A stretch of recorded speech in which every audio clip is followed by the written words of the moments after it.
The day Frances Ruth Burke Roche came into the world, the 20th of January 1936, a king was dying in the same estate. George V drew his last breath at Sandringham House in Norfolk that same evening. The official medical bulletins placed the time of death at 5 minutes to midnight. What fewer people know, or think to mention, is that the woman who would one day become Diana's mother first opened her eyes in a house on that same Norfolk estate, in those same fog-grey January hours. Park House, Sandringham. It stood a few hundred yards from the royal residence, leased to the Roche family by the Crown. A comfortable 7-bedroomed property, well appointed, within earshot of the private chapel where Windsor kings had worshipped for generations. Frances was born into proximity. She did not choose it, and nobody asked if she wanted it. Proximity of that kind is not a gift, it is an arrangement that demands constant maintenance, and the maintenance, as Frances would eventually discover, always comes at a personal cost. Her father was Maurice Roche, 4th Baron Fermoy, Irish peerage, an American grandmother who had crossed the Atlantic with enough New York money to buy her way into English aristocratic life, and the kind of personal warmth that made him well liked in circles where warmth was considered something of a social luxury. He was a friend of King George VI. That friendship placed him at the center of certain rooms, gave him access to certain conversations, and secured the Park House lease that would shape his daughter's entire life. Her mother was Ruth Sylvia Gill. Born in Aberdeen to Scottish landowners, educated in Paris, and possessed of a musical gift serious enough to have had a genuine concert career had she chosen that path rather than the path she chose. Ruth played the piano to a professional standard. She founded the King's Lynn Festival in 1951, and she persuaded the Queen Mother to become its patron. That last achievement tells you everything you need to know about Ruth Fermoy. She did not simply admire the Queen Mother. She cultivated her, earned her trust, and installed herself into the older woman's inner circle with a patience and method that other ambitious women of her class could only observe and respect from a distance. The Queen Mother's friendship was the most valuable thing Ruth possessed by the time Frances was a teenager. Ruth would spend the next 40 years ensuring she never lost it. The price of that, in the end, would be her own daughter's custody of her children. Frances grew up between Park House and the wider rhythms of aristocratic England, governesses, stables, dogs, the particular cadences of a household where staff moved quietly and mealtimes had rules. She was educated to the standards expected of a baron's daughter: French, music, deportment, the social intelligence required to read a room and understand its politics. She understood early what her family's proximity to royalty meant. They were not royals. They were something more precarious than that. The people close enough to the crown to benefit from the connection, but not close enough to be protected by it. Benefits and obligations were two sides of the same agreement, and the agreement could always be renegotiated in someone else's favor. When Frances was 16, she was introduced into the circles where young women of her background met eligible men. Her mother was instrumental in those introductions. Ruth had specific ideas about what Frances's future should look like, and those ideas involved titles, estates, and the kind of social standing that would draw Frances deeper into the royal orbit rather than away from it. The introduction to Edward John Spencer, Viscount Althorp, came through those same networks. He was 30 years old, she was 18. 12 years between them, and a world of difference in what each of them brought to the arrangement. John Spencer was formidable in the way that men of his background and generation often were, certain of their own authority, accustomed to being taken seriously in rooms simply by arriving in them, and carrying the full weight of 500 years of Spencer family history on a frame that never quite bent under it. He had attended Eton, trained at Sandhurst, served as an equerry to King George VI and then to the young Queen Elizabeth II. He was the heir to Althorp in Northamptonshire, one of England's great aristocratic houses, 31 bedrooms, 100,000 square feet of rooms, and a collection of art that would have made a museum envious. He was by every visible measure exactly the kind of man that Ruth Fermoy wanted for her daughter. On the 1st of June 1954, Frances Ruth Roche married Edward John Spencer at Westminster Abbey. She was 18 years old. Accounts suggest she was the youngest woman married in that building in 50 years. The Queen attended. The Queen Mother attended. The wedding made the papers with the reverential coverage reserved for unions that confirmed everything the post-war British aristocracy wanted to believe about itself, that the old order had endured, that its children were good-looking and appropriately paired, and that the country's great estates would pass to capable hands. Nobody thought to ask Frances whether she was ready. She was 18. She was expected to be ready. Readiness in that world was not a feeling, it was a posture, and you adopted it and maintained it regardless of what you felt underneath. If you're watching this for the first time, you're on the right channel. This is where we pull apart the stories the palace decided you didn't need to know. Hit subscribe now and hit the like button. It tells the algorithm that this story matters, and it means we can keep making them. The marriage that followed the Westminster Abbey ceremony was not the marriage that either the wedding photographs or the newspaper coverage suggested. John Spencer was a difficult man to live with. Author Penny Junor, who researched the Spencer family for her biography of Prince Charles, wrote that John could be violent and that Frances felt she and her children would be safer out of the home. Diana herself, years later, told people she had witnessed her father striking her mother. She was hiding behind a door, she said, and her mother was crying. That image, a small girl crouching behind a door watching her father hit her mother, sits at the center of Diana's psychology in a way that the palace never wanted to examine too closely.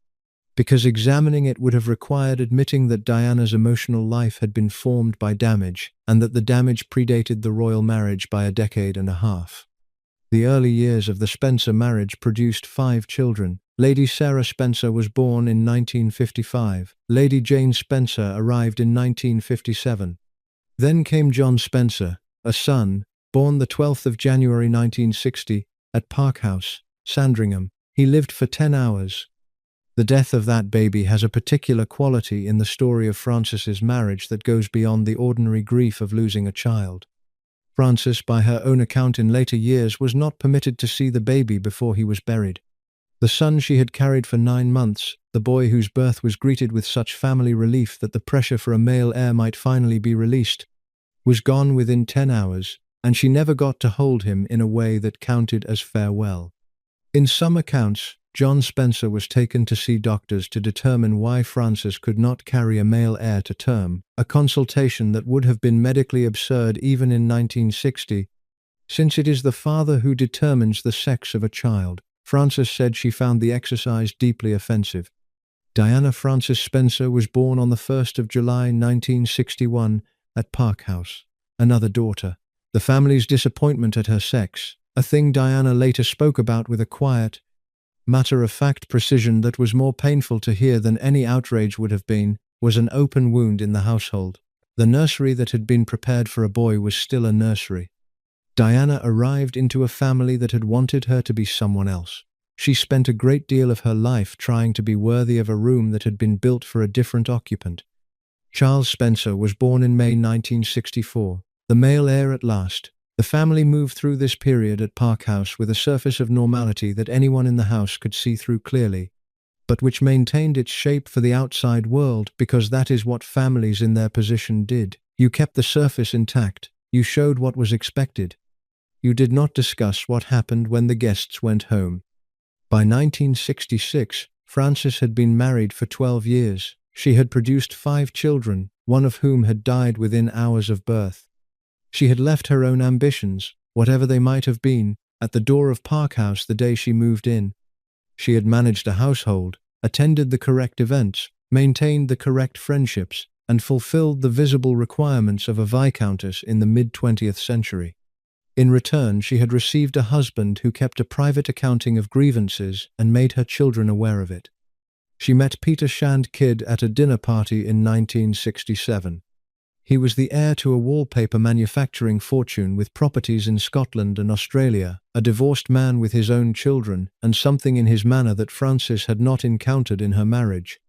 A quality of ease, of genuine attention, of treating her as though her opinions about things mattered and deserved a hearing. They began an affair.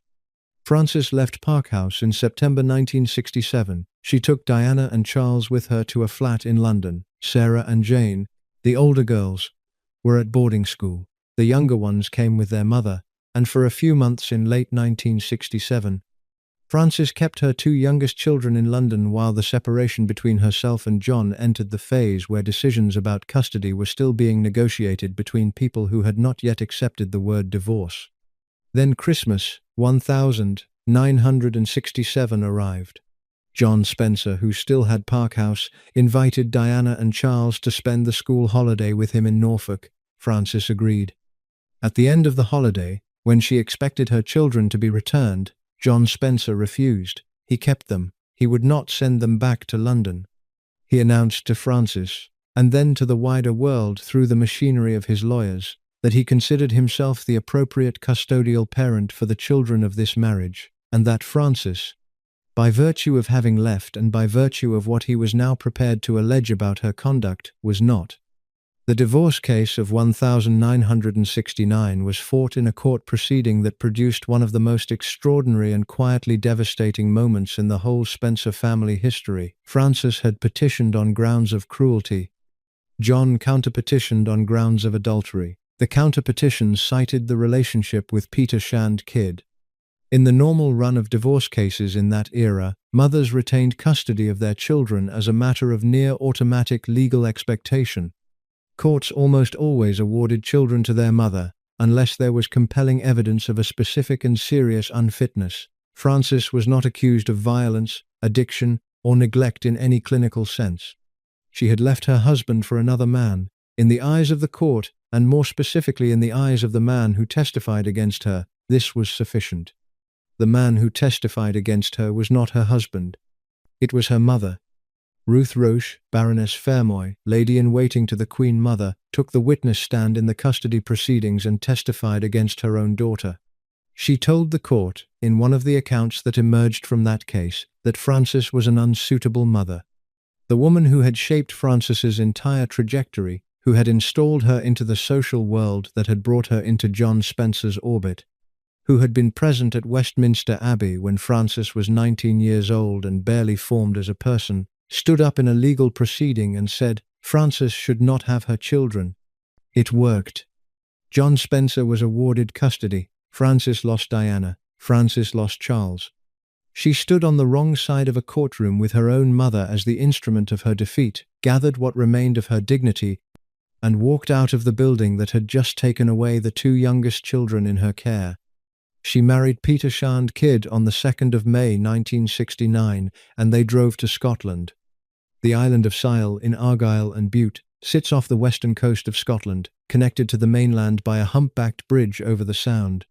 It is quiet and remote in the way that places chosen by people fleeing something often are. Frances and Peter bought an 18th-century farmhouse called Arden Capel, 10 kilometres from Oban, and they began a life that was in most respects the opposite of Park House and Westminster Abbey and the morning rooms of Norfolk society. They also had a sheep farm in Yass, New South Wales. Frances learned to work it. Back in Norfolk, at Park House, and then eventually at Althorpe when John Spencer inherited the earldom from his father in 1975, Diana Spencer grew up without her mother in the house. Charles Spencer, recounting this many years later, described something that has since become one of the most quietly heartbreaking details in Diana's biography.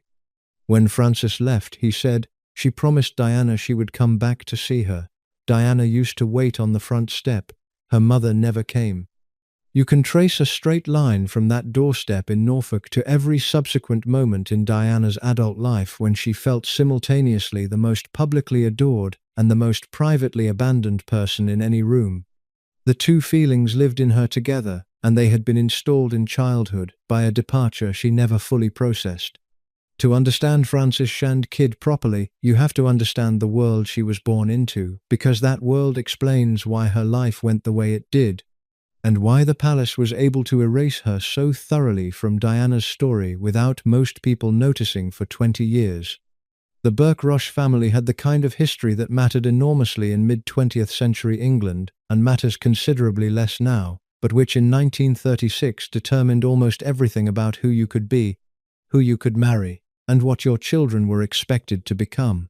The fourth Baron Fermoy, Maurice Roche, was the grandson of an Irish peer who had been created Baron Fermoy in 1856, and on his mother's side he carried the considerably more interesting legacy of Frances Ellen Work, a New York heiress who had crossed the Atlantic in the late 19th century and married the third Baron Fermoy after a personal history that included a previous unhappy marriage and the kind of determined wealth that the English aristocracy found attractive precisely because it did not require them to generate any on their own.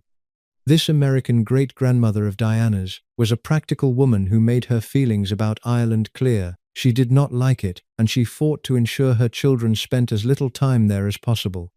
The resulting legal battles over custody and jurisdiction in her own family were, in retrospect, one of the more ironic things about Diana's heritage. Given what the Spencer family would go through in its own custody dispute 60 years later, history has a kind of dry humor about it sometimes. It does not repeat itself exactly, but it rhymes in ways that would be too neat if someone had invented them. Maurice Roche, the fourth Baron Fermoy, inherited the title and the complicated American-Irish-English family legacy that came with it. He was a gentle man by multiple accounts, fond of King George VI in the personal way of men who had shared certain social experiences, and without the particular edge of ambition that animated his wife. George VI had that quality of drawing out genuine affection from the people who worked for him or spent time with him. He was not a man who made his position the dominant feature of a room, and the people who liked him tended to like him specifically. Ruth Gill had come from Aberdeen. Colonel William Smith Gill, her father, was a landowner of the Scottish variety, not enormously wealthy by the standards of the English peerage, but comfortable and established. With the self-confidence that comes from knowing exactly where you belong and belonging there for a very long time, Ruth had two qualities that were to define her public life. The first was a genuine pianistic talent that went well beyond drawing-room accomplishment.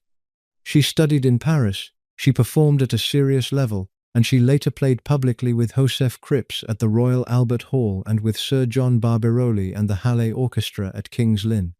The second quality was an organizational intelligence that could see, in any gathering of people, exactly what the social geometry of the room was and how to move through it most effectively.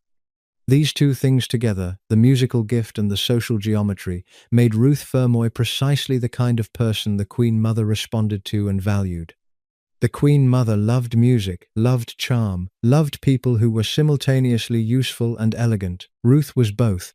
She founded the King's Lynn Festival in 1951, arranged for the Queen Mother to become its patron, and in doing so created the institutional structure for the personal relationship she had been cultivating. It was clever. It was the kind of long-form social maneuvering that takes years to execute and appears, once complete, to have been entirely natural. Frances grew up inside this establishment. She was the younger daughter, which, in that world, was simultaneously a position of some freedom, since the eldest child carried most of the expectations, and a position of certain vulnerability, since the younger child had to find a way to matter in an environment that was already organized around someone else's precedence. Frances was quick, warm, and possessed of a directness that the people who loved her found delightful and the people who felt threatened by it found alarming. She had her mother's intelligence without her mother's patience for institutional constraint. Ruth could wait years for a thing she wanted. Frances made decisions and moved. The education she received was the conventional one for girls of her background in the 1940s and 50s, governesses at home, then a period of more formal schooling, then the expectation that the most important examination she would face was the question of who she married. This was not unique to Frances. It was the standard curriculum for daughters of peers in that generation. The tragedy is not that the expectation existed, but that the girl who had to meet it was brighter and more particular than the institution of marriage was built to accommodate. She was 18 when she married John Spencer. She was the youngest woman to be married in Westminster Abbey in 50 years. Queen Elizabeth II was there. The Queen Mother was there. The assembled social world of mid-century England turned up to observe and approve. From the outside, it was a triumph. The beautiful young daughter of the Baron marrying the handsome heir to the earldom, with all the grandeur of the Abbey giving the occasion its proper weight. What was missing from that picture was the 18-year-old woman's considered consent in the full sense that the word consent requires. Frances was not forced. She made her choice.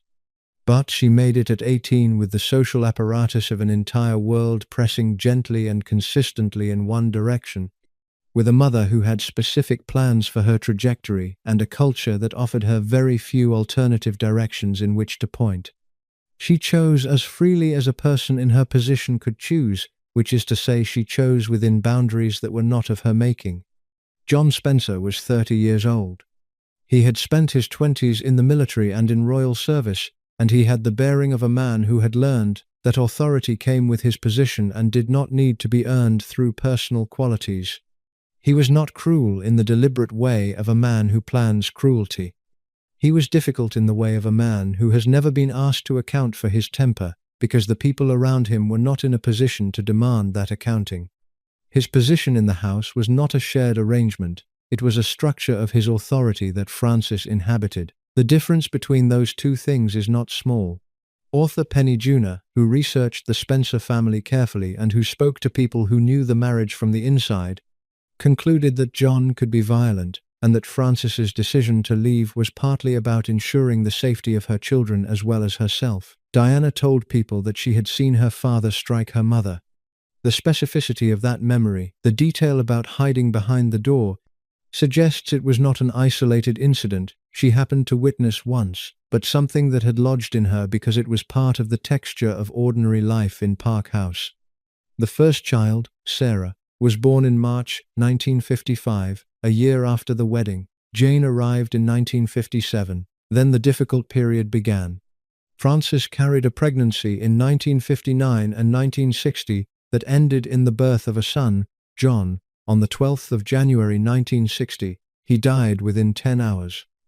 Frances had carried him for 9 months, had gone through the physical ordeal of giving birth, and was then not permitted to hold or see the baby before he was taken away and buried. Whatever the exact circumstances of that refusal, and accounts vary on the details, the effect of it on Frances was permanent. She described it in later accounts as among the most painful things that had happened to her in a marriage that contained several painful things. The medical scrutiny that followed was its own specific misery. John Spencer, responding to the death of his son, the way a man of his time and background would respond, concluded that the problem was with Frances. She was taken to doctors to determine why she could not produce a living male heir. She found this offensive. It was offensive. The sex of a child is determined by the father's genetics, not the mother's. Frances was being examined for a failure that was not hers to bear. Diana was born in 1961, another daughter. The family's response to her arrival is one of the more quietly devastating things in the Diana biography: genuine disappointment at her sex.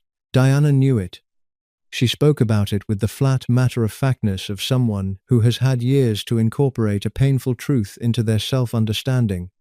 She arrived into a family that had wanted a boy, and the room that had been prepared for that boy became her room instead. And she spent her early childhood understanding that she was not exactly what the nursery had been built for. Charles Spencer was born in May 1964, the son, the inheritance, the male heir at last. The family moved from Park House temporarily, and the dynamics shifted in the way they always shift when a family that has been bracing for something finally has it. The pressure dropped. Diana was 3 years old when Charles was born, and by the time she was 6, the marriage was over. The marriage had been failing for years before Frances left. The specific failure was not one event but a slow accumulation of incompatibilities, resentments, and specific incidents that made the house feel less and less like a place where Frances could stay. She had tried. She had managed the household, borne the children, absorbed what she had to absorb, and arrived at the end of her 3rd decade in the realization that the arrangement she had entered at 18 was not one she could sustain indefinitely. Peter Shand Kidd came from a family that had made its money in the wallpaper business in Australia. He had been educated in England, had been in the Navy, and was himself going through the dissolution of his own first marriage when he and Frances met at a dinner party in 1967. He was not a man of the same social standing as John Spencer. He was not a peer, not a member of the establishment in the specific way that the people in Frances's world used that word. He was a man who ran sheep farms and had money, and was, in the quality of his attention to Frances, entirely different from what she had been living with. They fell in love. Frances said so publicly and privately, at various points in her life, with a directness that was characteristic of her. She did not wrap the affair in euphemism or excuse it as something that had simply happened to her. She had chosen it. She had chosen him. She was aware of what the choice cost. She left in September 1967. She moved into a flat in London with Diana and Charles. Sarah and Jane were at school. The three of them, Frances and the two younger children, began a period of months in London while the legal reality of what Frances was doing started to become visible. What Frances thought would happen, or what she hoped would happen, in those months is not entirely clear from the records. She had her children, she had her own space, she had the man she had chosen. She was 31 years old and she was trying to build a life that was actually hers rather than the life that had been arranged for her at 18. John Spencer's response was the response of a man who had lost control of a situation that he had believed was under his authority. He instructed lawyers. He gathered his resources. He did what men of his position in that era typically did when a wife left. He used the law, the social structures, and the particular loyalties of the people around him to establish that the departure was a sin and that the children were his to keep.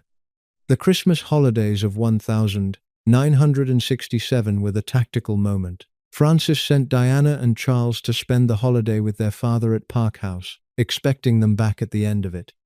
John Spencer did not return them. He kept them in Norfolk and announced that they would stay. This was not immediately visible as the catastrophe it was. It appeared, from the outside, as a legal disagreement between parents in the process of separating, the kind of messy and unhappy thing that happens when marriages break down. John Spencer had the house, the estate, the title, the connections. He had the Queen Mother's friendship through his mother-in-law. He had the institutional weight of an English earl. Frances had her love for Peter Shand Kidd and her decision to leave, and those things were extremely difficult to bring into a court in 1969 without them doing damage. She tried. She petitioned for divorce on grounds of cruelty. The cruelty petition was the mechanism available to her, the formal legal language for what John Spencer's temper and the household's emotional climate had produced. She was not wrong about the cruelty. Diana's recollection of seeing her father strike her mother, which she shared with people she trusted years later, was specific and detailed. The claim was not invented. John Spencer counter-petitioned on grounds of adultery. He cited the relationship with Peter Shand Kidd. He was not wrong about the adultery either. Frances had been seeing Shand Kidd before the marriage officially ended. Both things were true simultaneously, and the question of which truth the court would find more decisive in assigning custody of the 4 children was going to depend, as these things often did in 1969, on which of the two parties could assemble the more persuasive account of their own fitness. Frances needed to establish that she was the more suitable parent. She needed character witnesses. She needed people who knew the marriage from the inside, who could speak to what Park House had been like, who could say something about John Spencer's temper or Diana's attachment to her mother or the things that Frances's petition of cruelty was trying to capture. Ruth Fermoy had known the marriage from the inside. She had been Frances's mother and the children's grandmother throughout the entire marriage. She had visited Park House. She had been present at events. She was the most obvious person in the world to testify to what she had witnessed. Ruth Fermoy took the stand and testified for John Spencer. She said Frances was not a suitable mother. That is the core of what the records indicate, she said.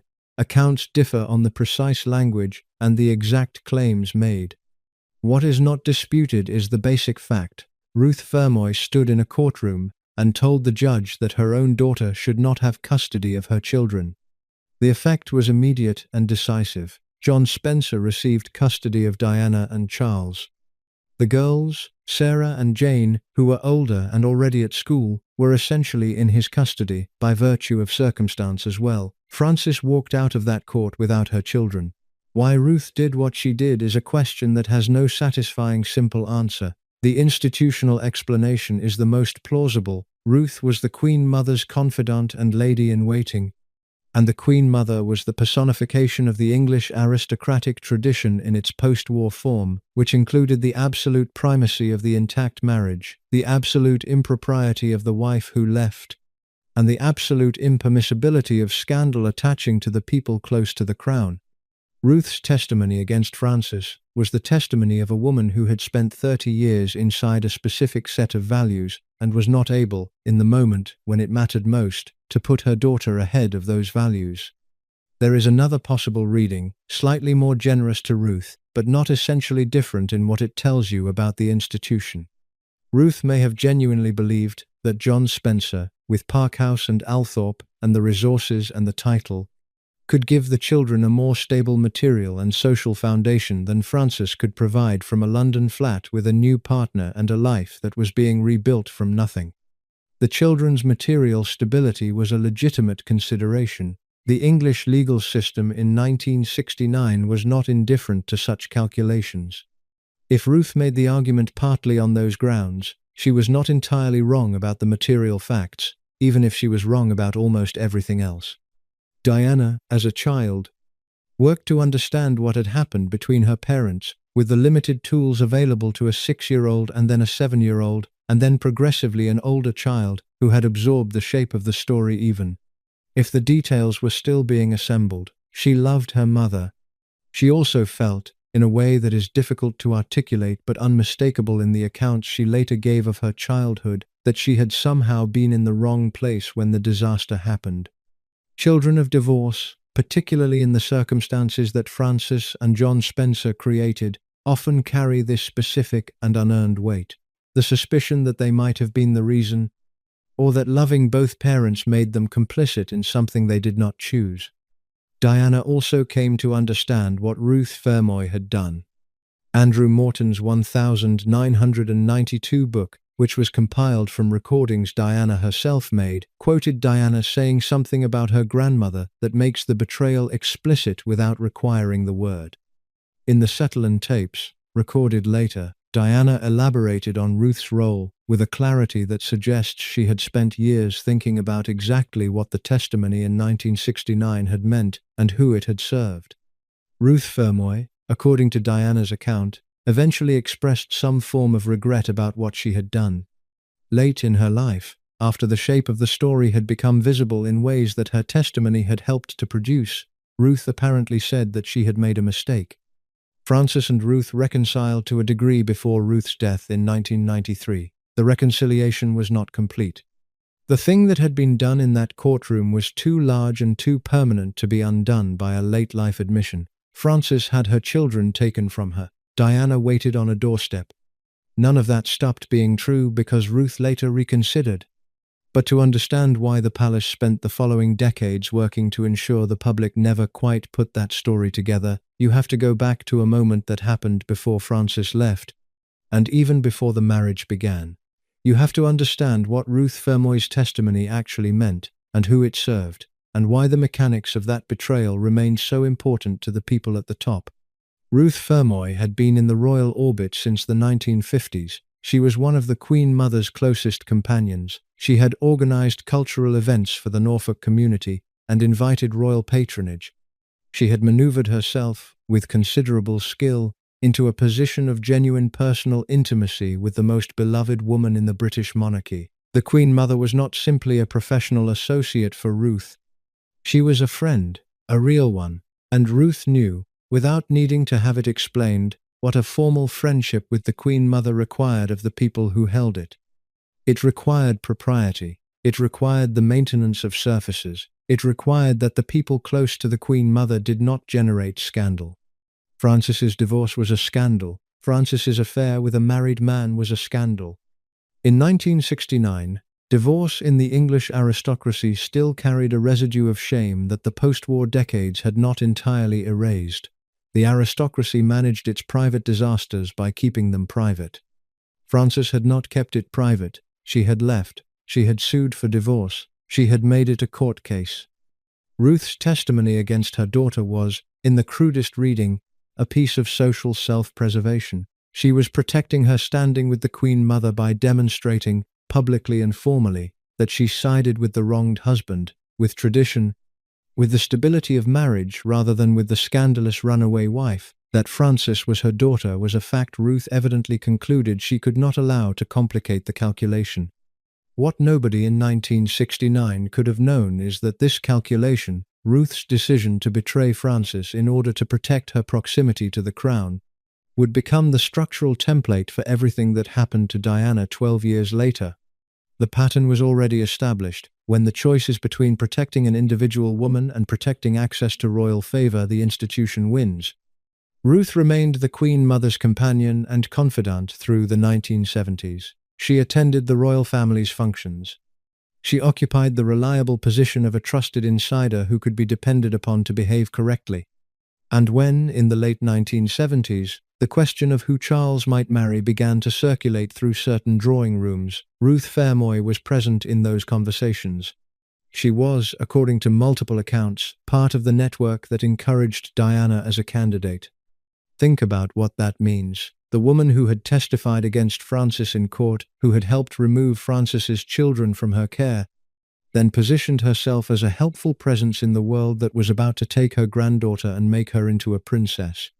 Diana's connection to Ruth Fermoy was real. Diana knew her grandmother. She valued her. She described her affectionately in private conversations recorded years later. And Ruth, for all the severity of what she had done to Frances, does appear to have genuinely cared about Diana. But caring about Diana and serving Diana's interests were not always the same thing, as Ruth's later behavior would demonstrate. When Diana was 16, she met Prince Charles for the first time at Althorpe in the autumn of 1977. He had come to the estate to shoot, and he was visiting Sarah Spencer, the older sister, who had briefly dated him. Diana found him in a field in Northamptonshire, and they talked. She was 16 and he was 28, and the 12 years between them was an almost exact echo of the 12 years between her parents. Nothing significant came of the meeting immediately. Diana went back to school. Charles continued his increasingly scrutinized search for a suitable wife. But the door had been opened, and the people around Charles, including figures in the palace, began the process of thinking about Diana Spencer as something other than a child of the aristocracy. Diana left school in 1977 without notable academic distinction and eventually moved to London, where she lived in a flat near Earl's Court with several friends and worked as a kindergarten teacher's assistant at the Young England School in Pimlico. She babysat for various families. She cleaned flats. She was earnest and warm and genuinely devoted to the children she worked with, and she was not yet famous in any sense that mattered. The relationship with Charles began to develop properly in 1979 and 1980. He invited her to events. She attended a grouse shoot at Balmoral. She managed herself, in those early months of public attention, with a natural instinct for what the cameras wanted and what the palace required. She was careful without appearing to be. She was warm without appearing calculated. She was exactly what the process needed, and the process moved quickly once it decided it wanted her. Johnny Spencer, now the 8th Earl, had remarried in July 1976. His new wife was Rain McCorquodale, the former Countess of Dartmouth and the daughter of Barbara Cartland, the enormously productive romance novelist.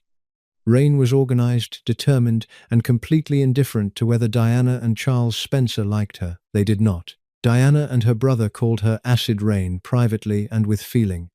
But Rain had identified what mattered to Johnny Spencer and she supplied it. Devoted attention, social management, and a vigorous protective ferocity when he suffered a nearly fatal stroke in 1978. John Spencer survived that stroke, reportedly in part because Rain made decisions about his care that doctors thought aggressive, and that turned out to be correct. He recovered well enough to return to managing Althorpe, and the relationship between Rain and the Spencer children remained cold and managed for years afterward. Diana was in the same house as a stepmother she found difficult and a father who was present but not, in the ways that mattered most, available. Her connection to Frances, on the other side of this arrangement, was intermittent and complicated by the geography and emotional debris of the custody case. Frances was in Scotland. Frances was living a life that had very little surface overlap with Diana's world in London. They spoke, they wrote. The relationship between Frances and her daughter was genuine and had warmth in it. But it was not the daily architecture that a mother provides to a child, and Diana felt that absence in ways she was too loyal and too complicated to articulate cleanly in public. What the palace understood about Diana, in the months before the engagement was announced, was that her family background had a story attached to it that was not the story they wanted associated with the future Princess of Wales. A custody battle, a divorce, a mother who had left, a grandmother who had testified against her own daughter. These were not the building blocks of a fairy tale. They were the building blocks of a family that the press, if it turned its full attention in that direction, might find rather more interesting than the palace could comfortably manage. The decision was made, consciously or by accumulated institutional habit, to tell a different story. The story told was the Spencer story, the 500 years of aristocratic heritage, the connection to Althorpe, the good family with the long name. It was the story of the father and the grandmother, and the respectable Spencer lineage, not the story of the mother who had been declared unsuitable in court, who lived on a Scottish island with her second husband, who had left her children behind and rebuilt her life at a distance from everything the palace valued. The machinery did not announce this decision. Institutional erasure never announces itself. It simply begins to operate, selecting what is repeated and what is left out, shaping the available narrative until the shape feels natural, until people stop noticing that a significant piece of the story was never included. Diana's childhood, in the years between the divorce in 1969 and her move to London as a teenager, was lived primarily at Park House and then Althorpe, with visits to Frances during school holidays and the rare occasions when the geography of two entirely different lives could be brought briefly into alignment. She saw her mother. She did not live with her mother. The difference between seeing and living is enormous when you are a child, and Diana never fully closed the gap. What she had instead was the household that Park House and then Althorpe provided, a large staff, an estate's particular rhythms, sisters who were older and who had their own schools and then their own lives. A brother, Charles, who was close to her in the way that the youngest children in a family are often close, sharing a specific kind of exposure to a situation that the older children had partly grown past. Diana and Charles were, as John's son would later tell a journalist, very much in it together.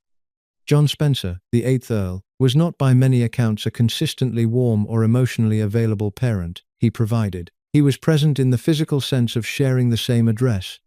He was capable of attention and affection at certain moments. He was also capable of the emotional distance that had characterized the marriage, the withdrawal into his own authority and preoccupation that had made Frances feel invisible in the house she was supposed to share with him as a wife. Those qualities did not disappear when he became a single father. He managed the estate, managed the staff, attended to his public duties, and left the daily emotional labor of parenting, insofar as it got done, to the nannies and the household structures that his wealth made available.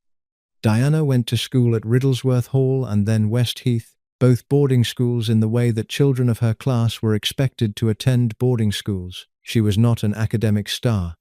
She had the kind of intelligence that operates through emotional attunement rather than examinations. She could read a room, read a person, understand what was needed in a given moment with remarkable speed and accuracy. These are genuine skills. They are not the skills that the English educational system of the 1970s was designed to measure or reward. She left Westheath in 1977 without notable examination results and spent some time at Institut Alpin Weidmannet, a finishing school in Rougemont, Switzerland. This was not unusual for girls of her background. The assumption was that a girl who had not distinguished herself academically would distinguish herself matrimonially, and the Swiss finishing school was one of the preparation chambers for that examination. Diana found it cold and homesick-making and came home relatively quickly. She moved to London at 16, lived initially with her mother in a flat, and then began her independent London life in the Earl's Court area. She shared a flat with friends, Catherine Soames, Virginia Pittman, Carolyn Pride, and others. She worked as a nursery assistant at the Young England Kindergarten in Pimlico. She babysat for families in her social circle. She cleaned flats. She was genuinely industrious in the modest, uncelebrated way that does not feature in royal biographies but was, in fact, the foundation of the skills she would later deploy in hospital wards and AIDS clinics. In the autumn of 1977, Prince Charles came to Althorpe to shoot. He was dating Sarah Spencer, Diana's older sister, in the tentative way that Charles dated people in those years, enough involvement to generate press speculation. not enough commitment to generate anything more. Sarah had the kind of energy and directness that could hold Charles's attention in a room. She also had, apparently, a directness about Camilla Parker Bowles, with whom Charles had a deep and ongoing connection that Charles found uncomfortable. The introduction of Diana to Charles at Althorpe in 1977 has been described many ways in many books. What seems consistent across accounts is that Diana, then 16, made an impression that was distinctly different from the impression made by most of the women Charles encountered in a professional or social capacity. She was not performing for him, she was not managing him. She talked to him, according to her own account, about his sadness over the death of Lord Mountbatten, who had been murdered by the IRA in August of that year.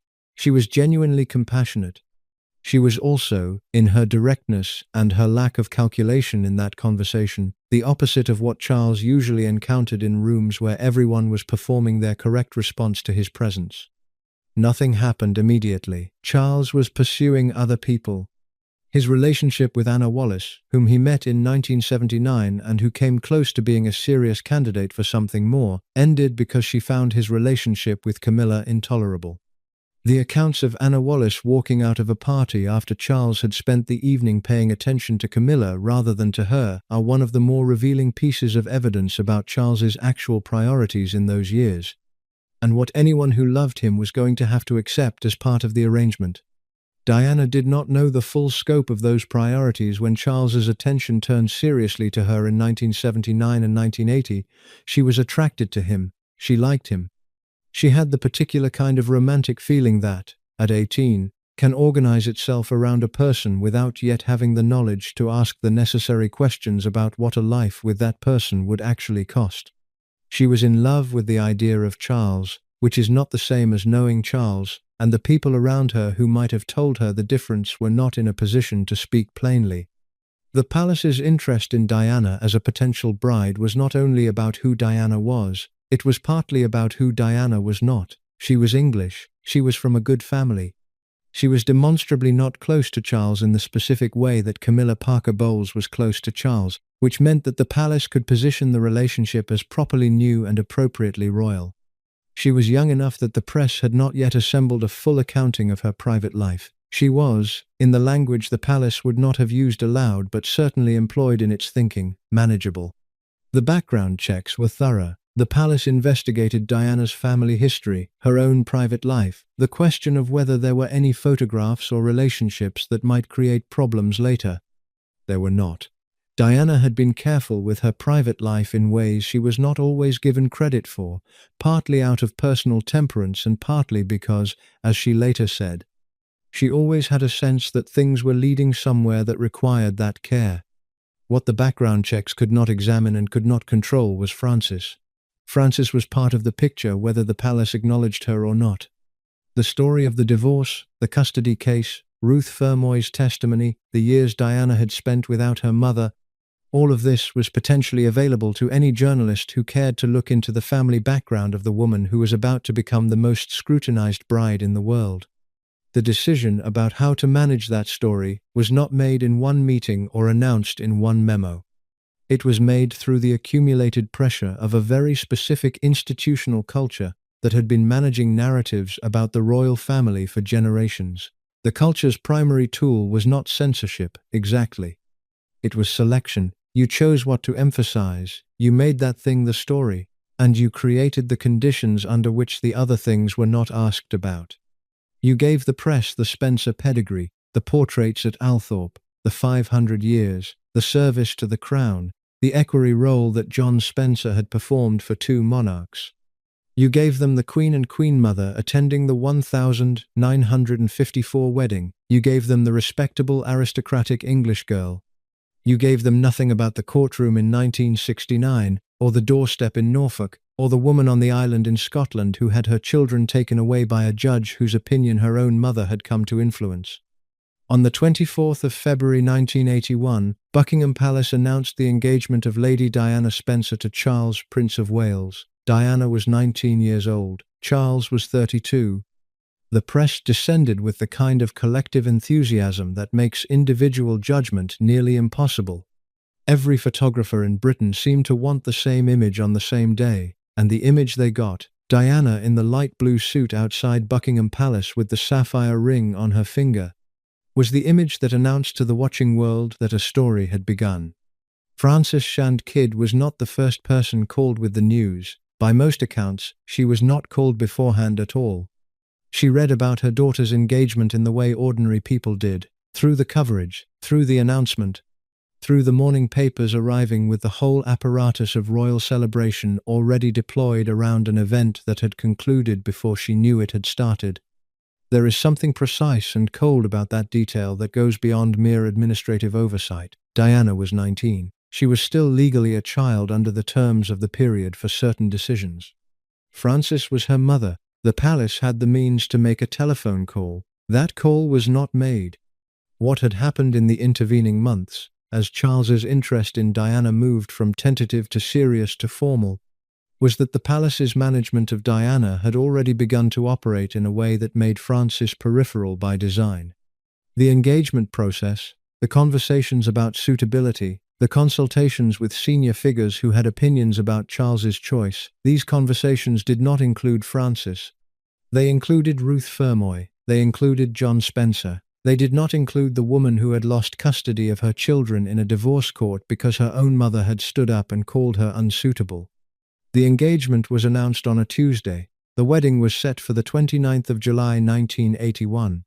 5 months to organize, prepare and position Diana for the most watched marriage ceremony in the history of the British monarchy. In those 5 months, Diana moved into Buckingham Palace and received what passed for preparation: conversations with courtiers, introductions to protocol, guidance on what to wear and how to hold herself and what to say when a camera was pointed at her. She learned the rules of the institution she was entering. She was not given a companion in any meaningful sense. She was given an institution.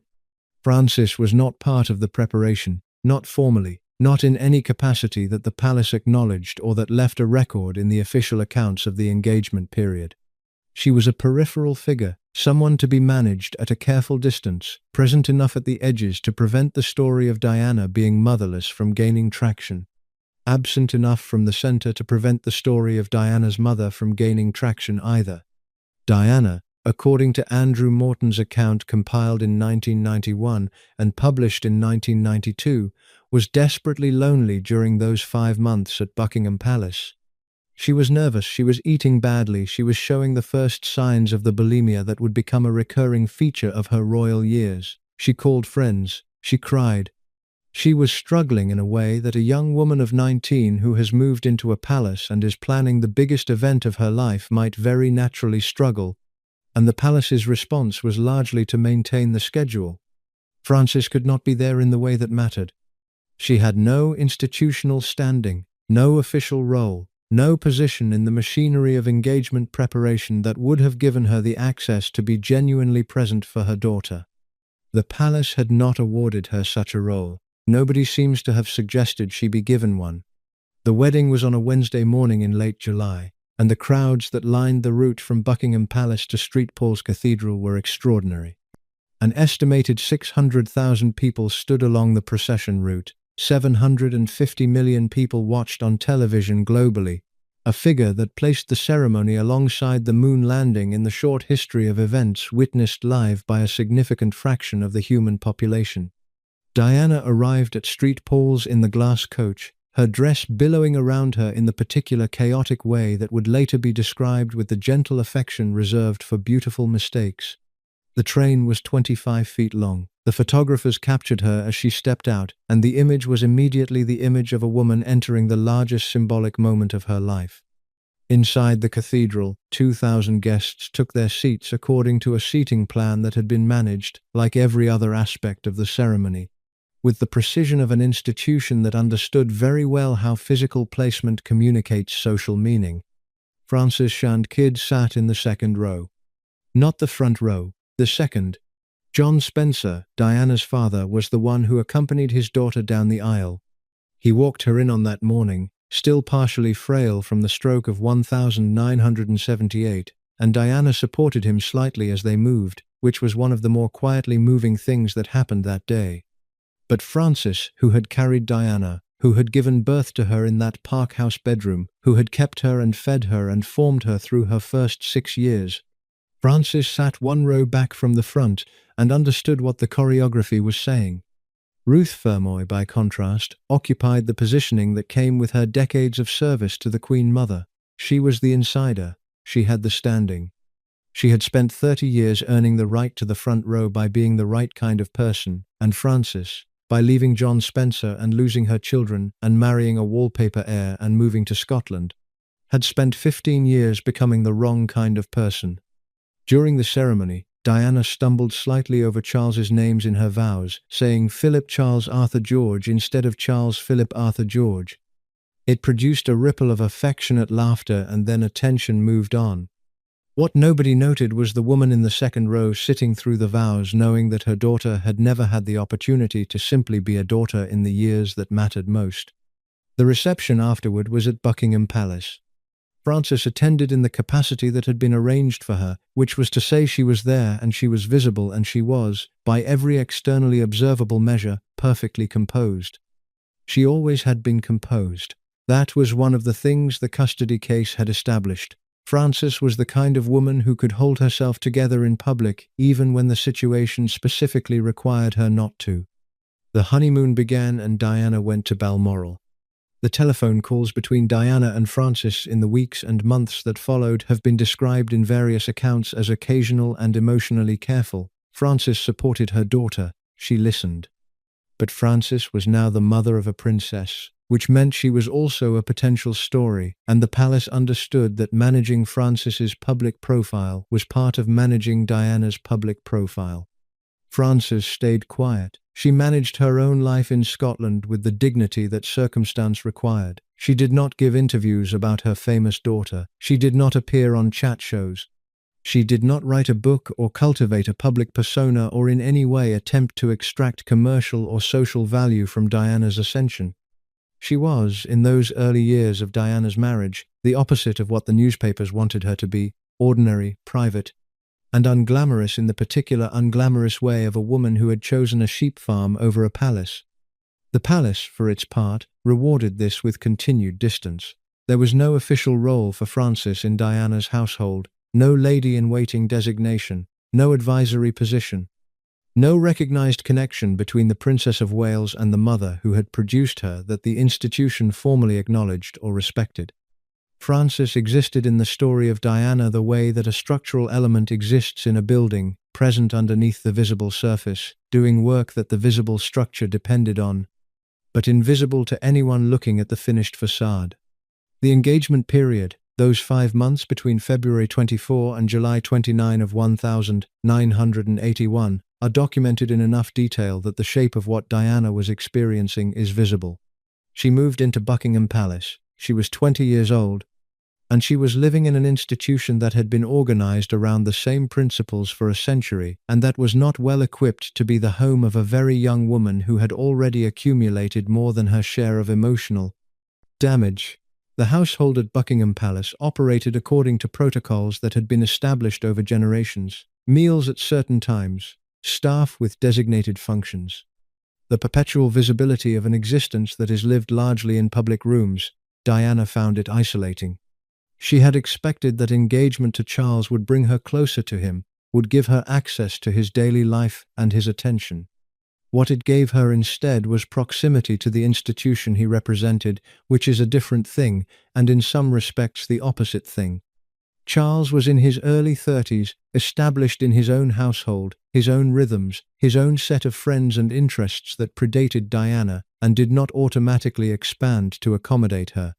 He was also, as she was already aware by 1981, a man whose deepest emotional investment was elsewhere. The relationship with Camilla Parker Bowles had continued. Diana knew this. She had known it before the engagement, but the engagement had carried, she said later, an implicit promise that Charles was committed to the marriage in a way that would change things. That commitment, and the form it took in practice, was not what she had imagined.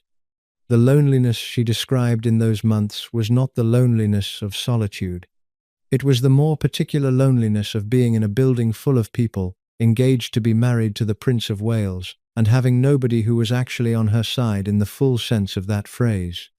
She needed her mother. The phone calls she made during those months, to friends and to Frances, suggest she was genuinely struggling with the physical and emotional consequences of the situation. The bulimia that Andrew Morton documented had already begun, a direct response, in his account and hers, to the stress of those months and to the specific kinds of helplessness that the institution had the talent for producing in people who were not built for it. Frances was available. She was willing to be a mother to Diana in whatever capacity that was possible, but there was no formal arrangement for Frances to be present at Buckingham Palace in any ongoing capacity. She was not invited into the preparation process. She was not asked to provide her daughter with company or counsel during the 5 months before the wedding. The palace's default position was to manage Frances's proximity rather than to invite it, and that default position remained consistent through the engagement and through everything that came after. The wedding at St. Paul's Cathedral on the 29th of July 1981 was organized to the last detail. The music had been chosen and rehearsed. The dress had been made in the most elaborate secrecy, designed by David and Elizabeth Emanuel, and its construction was one of the better-kept fashion secrets of the late 20th century. The guest list had been managed, the diplomatic accommodations sorted, the television arrangements confirmed, the security requirements assessed. Every element of the ceremony had been thought through. The seating plan had been thought through too. Frances Shand Kidd sat in the second row. John Spencer, who would walk Diana down the aisle, was given the role that placed him at the physical center of the day's central image.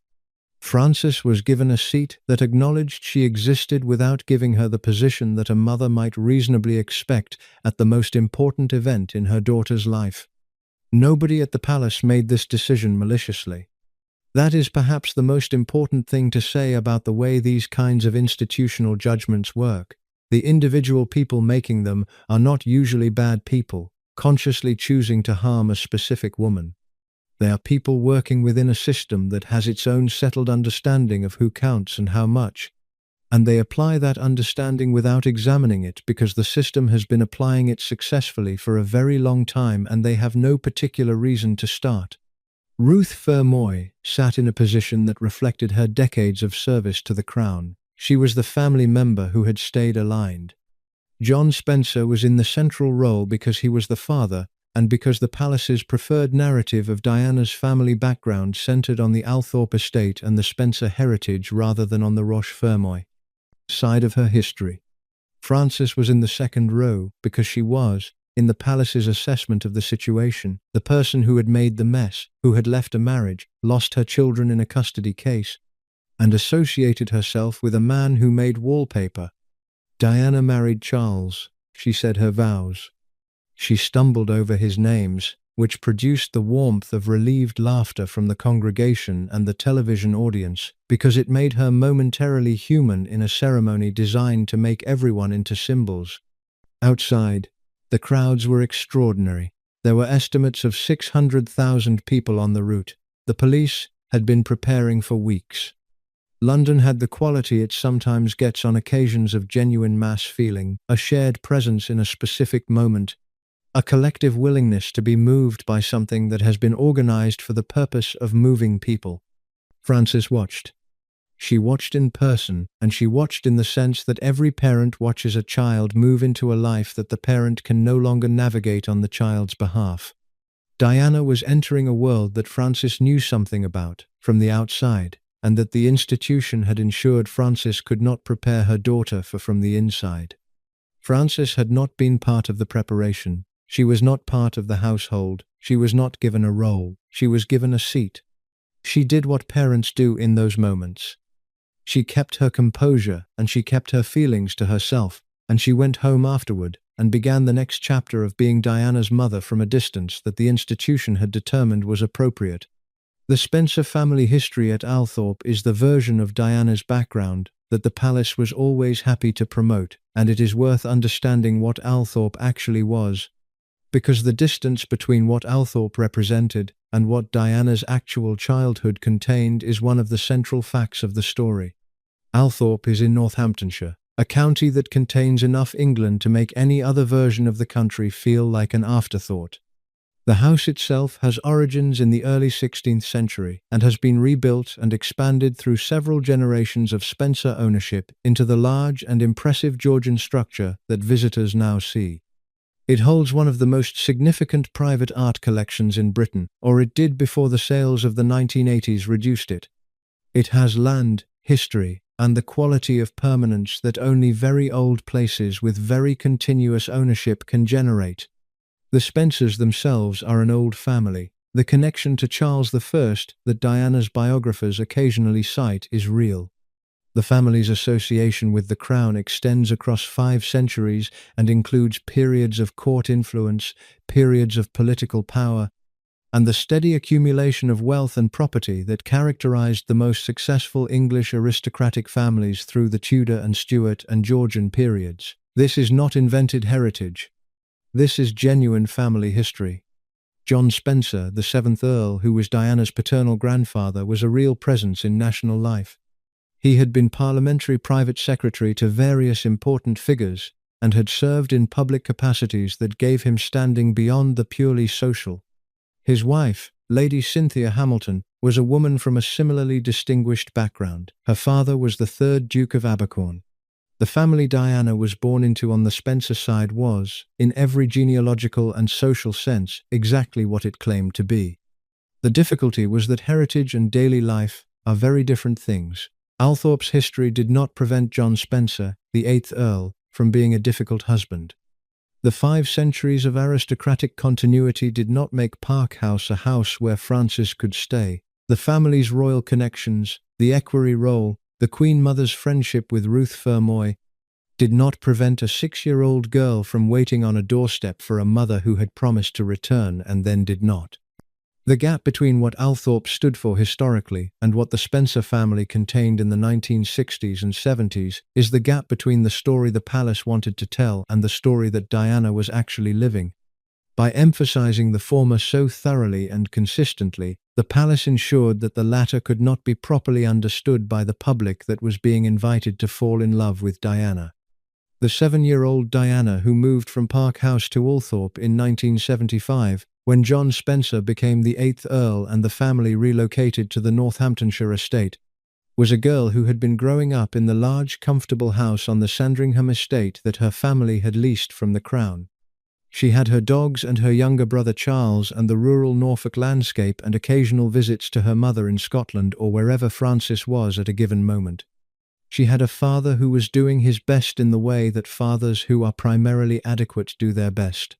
She had staff and routine and the material comfort that wealth provides, and the specific absence of the thing that wealth cannot provide, which is a consistent and present maternal warmth.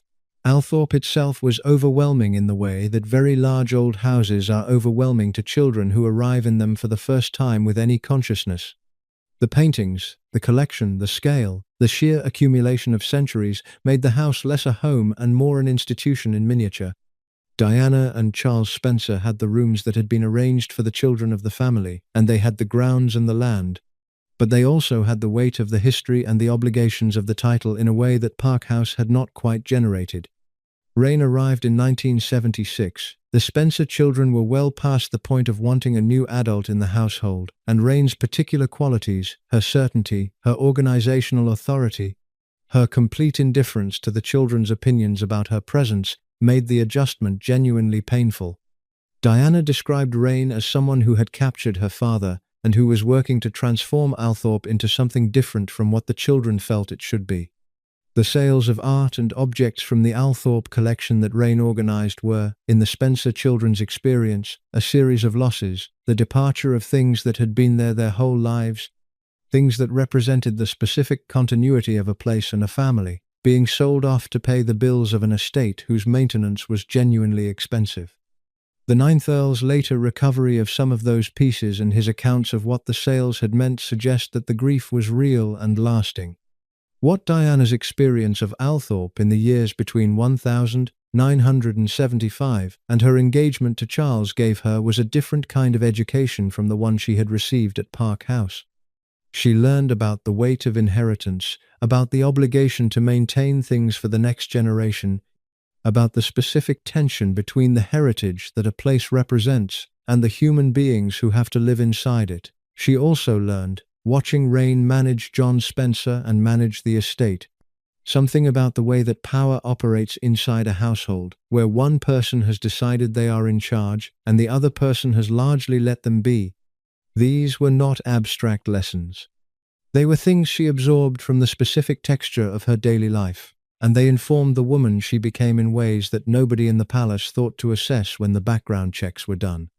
Ruth Fermoy remained active in royal circles through the first years of Diana's marriage.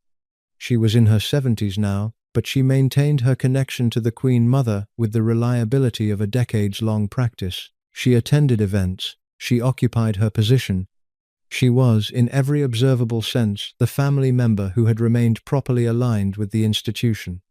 There is a detail about Ruth that matters here and does not appear often in the more sympathetic accounts of Diana's story. Ruth reportedly told people, at some point during the period when Charles and Diana's engagement was being discussed, that she had serious reservations.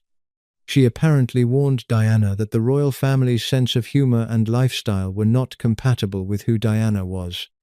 She did not push Diana to reject Charles, but she expressed a caution that suggests she understood something about what Diana was walking into.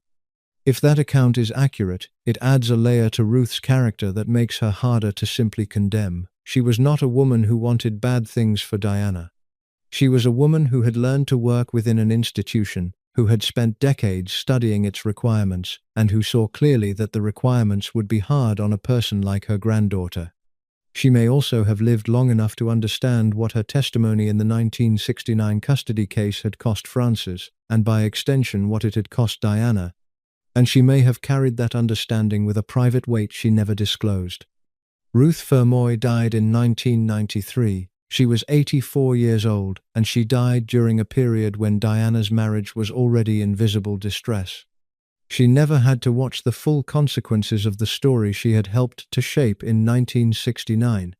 She never had to reconcile her loyalty to the Queen Mother with what happened to her granddaughter in the years that followed Diana's wedding. That reckoning was left for everyone else. When John Spencer, the 8th Earl, suffered his stroke in 1978, the family dynamic that had been stable in its difficult way shifted again. Rain Spencer, who by that point had been his wife for 2 years, stepped in with the kind of determined force that the situation required.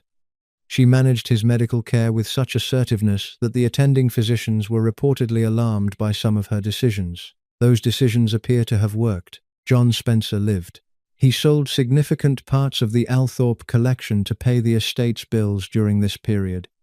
The house's assets were liquidated in ways that Charles Spencer, the 9th Earl, would later describe with visible displeasure.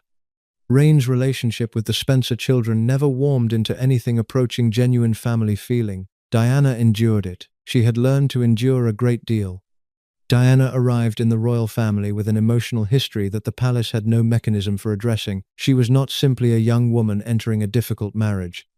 She was a young woman carrying the specific damage of a childhood organized around abandonment, a custody battle, a stepmother she could not trust, a father she loved but could not quite reach, and a mother she missed in a way that never resolved into anything manageable.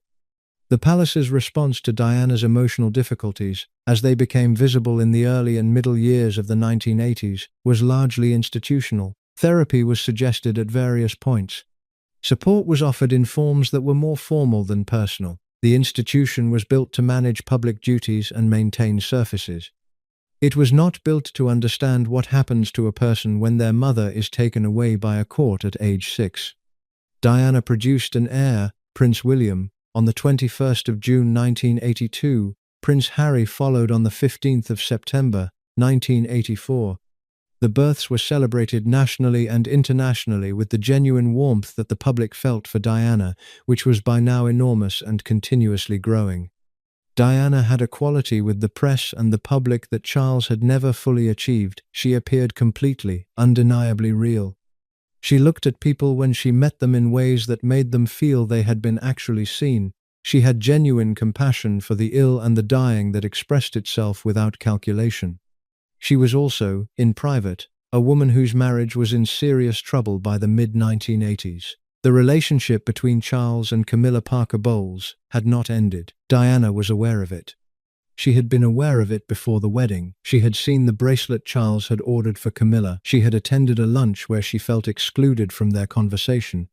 She had measured the gap between the wedding she was supposed to want and the marriage she was actually in. She discussed these things with people she trusted. Frances was among those people.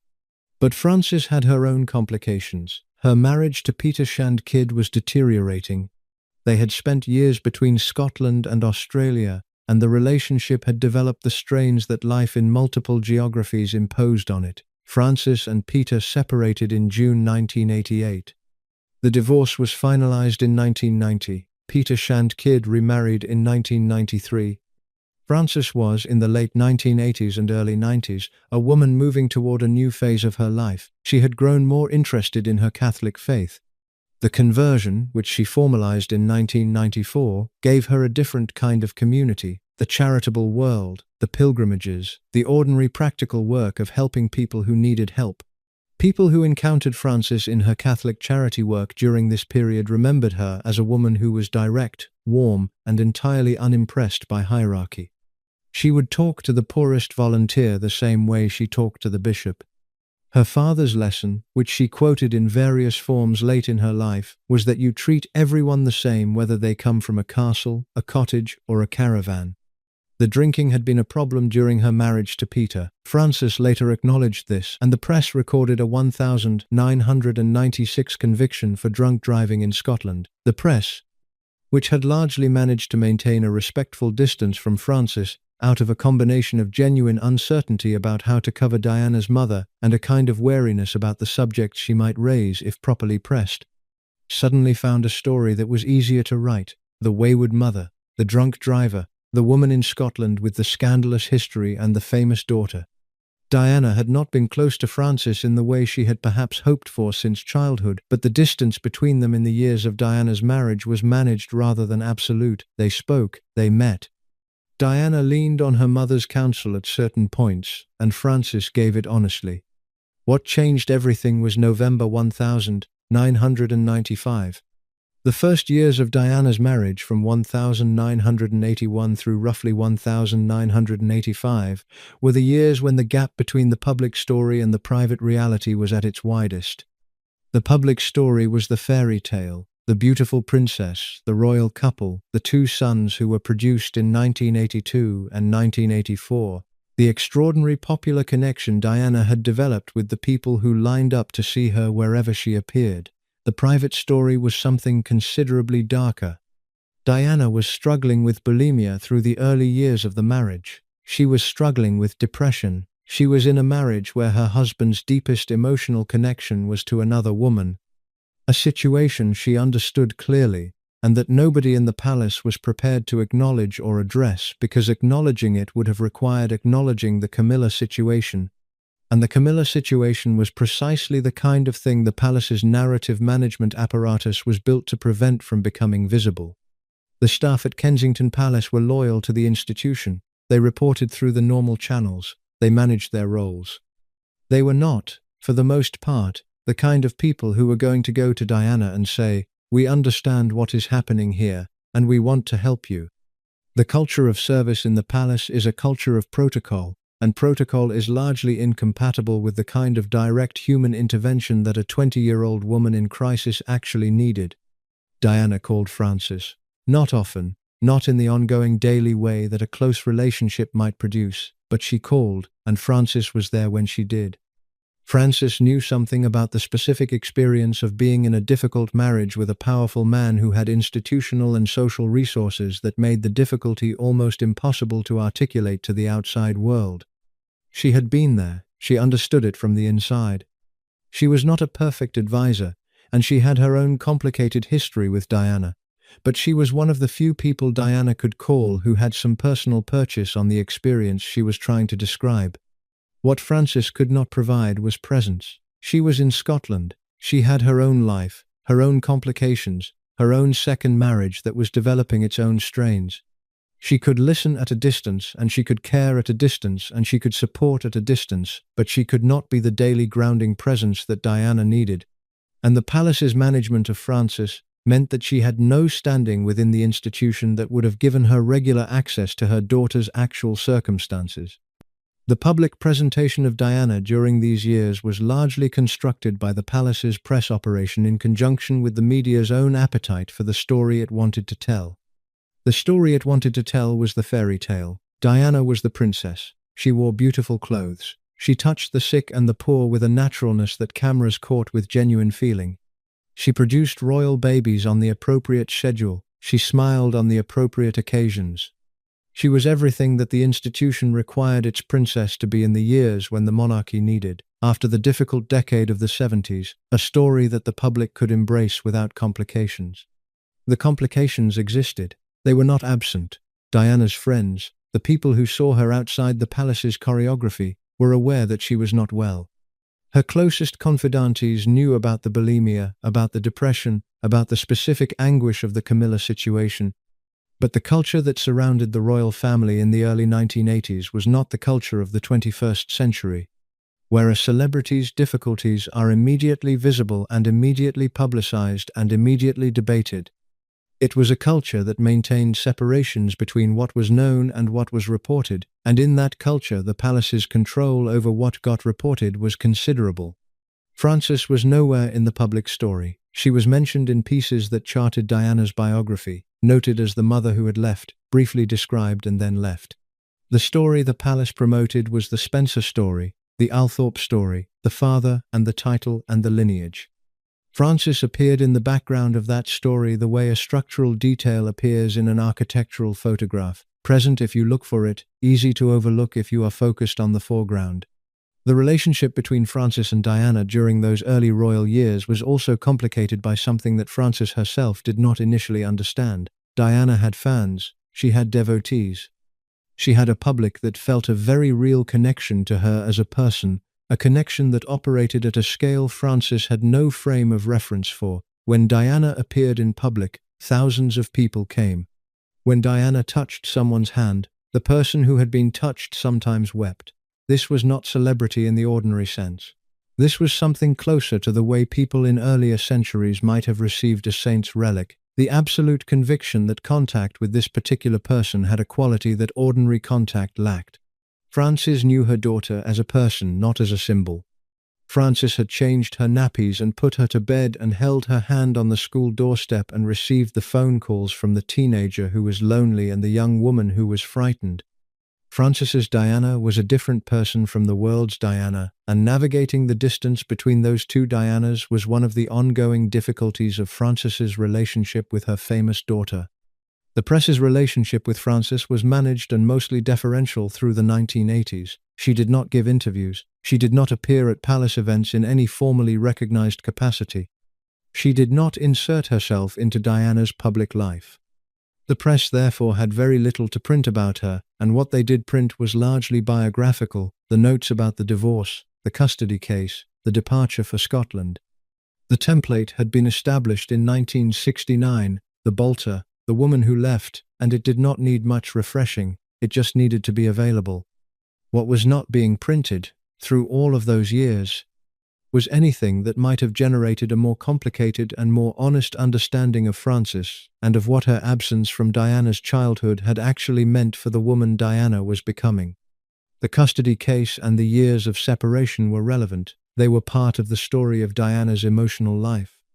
But the institution that was managing Diana's story had decided that the emotional complexity of her history was not a required component of the narrative it wanted the public to have.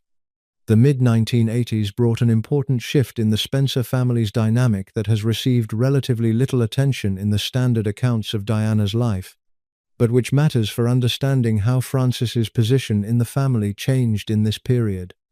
John Spencer's stroke in 1978 had been serious and nearly fatal, and his recovery, which Rain Spencer managed with the driven ferocity she brought to everything she undertook, had left him functioning but changed. He was more dependent on Rain than he had been before the stroke, more grateful to her in the specific way that people who have been pulled back from serious illness are grateful to the person who did the pulling. The relationship between Rain and the Spencer children remained cold, but the relationship between Rain and John had a different quality after 1978. She had been there when it counted, and he knew it. The sale of parts of the Althorpe collection, which Charles Spencer has spoken about with considerable feeling at various points in his public life, was a financial reality of managing a large estate in a period when the costs of maintenance were substantial and the revenues of country houses were not what they had been. Rain organized the sales. She was efficient and decisive about it. Whether the decisions were the right ones is a question the Ninth Earl has continued to find worth revisiting. But the decisions were made, and they were legal, and they were the product of a woman trying to stabilize an inheritance that was genuinely at risk. Diana's relationship with Rain remained cold throughout this period. She found Rain controlling and intrusive and, in Diana's somewhat blunt private assessment, grasping in ways that had to do with access to both John and his estate. Acid Rain was the family's nickname, and it was used with genuine feeling rather than merely comic invention. The stepmother who arrives in a family after a divorce carries a structural difficulty that goes beyond personal compatibility. She occupies a space that the children feel belongs to someone else, and every competence she displays is experienced as an implicit criticism of the absent mother's absence. Frances, aware of Rain's position in the household and in John's life, managed the situation with a restraint that she did not always find easy. She had her own feelings about Rain and about what Rain represented, but Frances also understood or came to understand that fighting over the children's loyalties served nobody.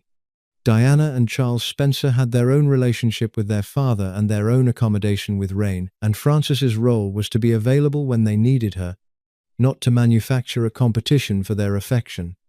In 1986, 5 years after Diana's wedding, the shape of the royal marriage had become visible to a fairly wide circle of people who worked with or near the couple. The Charles and Diana public presentations continued to be managed with professional competence, and the public continued to receive the fairy tale in the form of the photographs and the appearances and the carefully managed access. But the people who saw the couple in less managed circumstances, who worked for them or traveled with them or were part of the social world that surrounded them, understood that the marriage was not the marriage it was presented as being. Diana's depression was not a secret within the household. Her bulimia was known to people close to her. Her marriage was in visible strain. And her connection to the public, which was by 1986 among the most extraordinary things in the political and social life of the country, was happening independently of the palace's plans and was beginning to generate a specific kind of difficulty. The difficulty was that Diana's connection to the public had made her something that the palace had not anticipated and did not quite know how to manage, a phenomenon in her own right, with her own identity and her own audience and her own claims on the popular imagination. She had arrived as a vehicle for the monarchy's narrative. She had become, without intending to become it, the narrative itself. Everywhere she went, the crowds came for her. When Charles and Diana appeared together in public, the crowd's disappointment when Charles was on their side of the street was visible. He was aware of it. She was aware of it. The monarchy's relationship to its public has always been mediated by images and stories, and by the late 1980s, the image and the story that were generating the most public engagement were Diana's. The institution that had acquired Diana and expected to manage her was finding that its most valuable asset was not manageable in the way that the usual methods of royal management expected. Frances was watching this from Scotland. She watched in the way that any parent watches a child in a situation that is too large and too publicly managed to allow the parent to intervene. She could see what was happening. She was not in a position to prevent it. She was not in a position to accelerate it, or redirect it, or give Diana any guidance that would have been received by an institution that had never acknowledged her standing in the first place. She was the woman in the second row, and the performance on stage was moving toward a conclusion that was not going to be good, and there was nothing that her position in the seating arrangement allowed her to do about it. What she could do, and what she did, was remain available. She answered the phone when Diana called. She listened. She did not tell Diana what to do in the way that the people around Diana sometimes tried to tell her what to do, because Frances, who had spent her own life having things told to her by people who had decided they knew better, understood that telling Diana what to do was not going to produce the result she wanted. What it would produce was distance. Frances had already experienced enough distance from her daughter. Diana's emotional life during the royal years has been documented at some length by the people who had access to her, but the picture that emerges from these accounts is one that the palace's official narrative was consistently organized to obscure. What we know from Morton, from the Cetterland tapes, from the accounts of people like Patrick Jeffson, and from Diana's own recorded reflections is a woman who was more psychologically aware and more self-analytical than the official narrative ever gave her credit for. She understood why she did some of the things she did. She could trace the bulimia to the specific anxieties of the engagement period and the early marriage.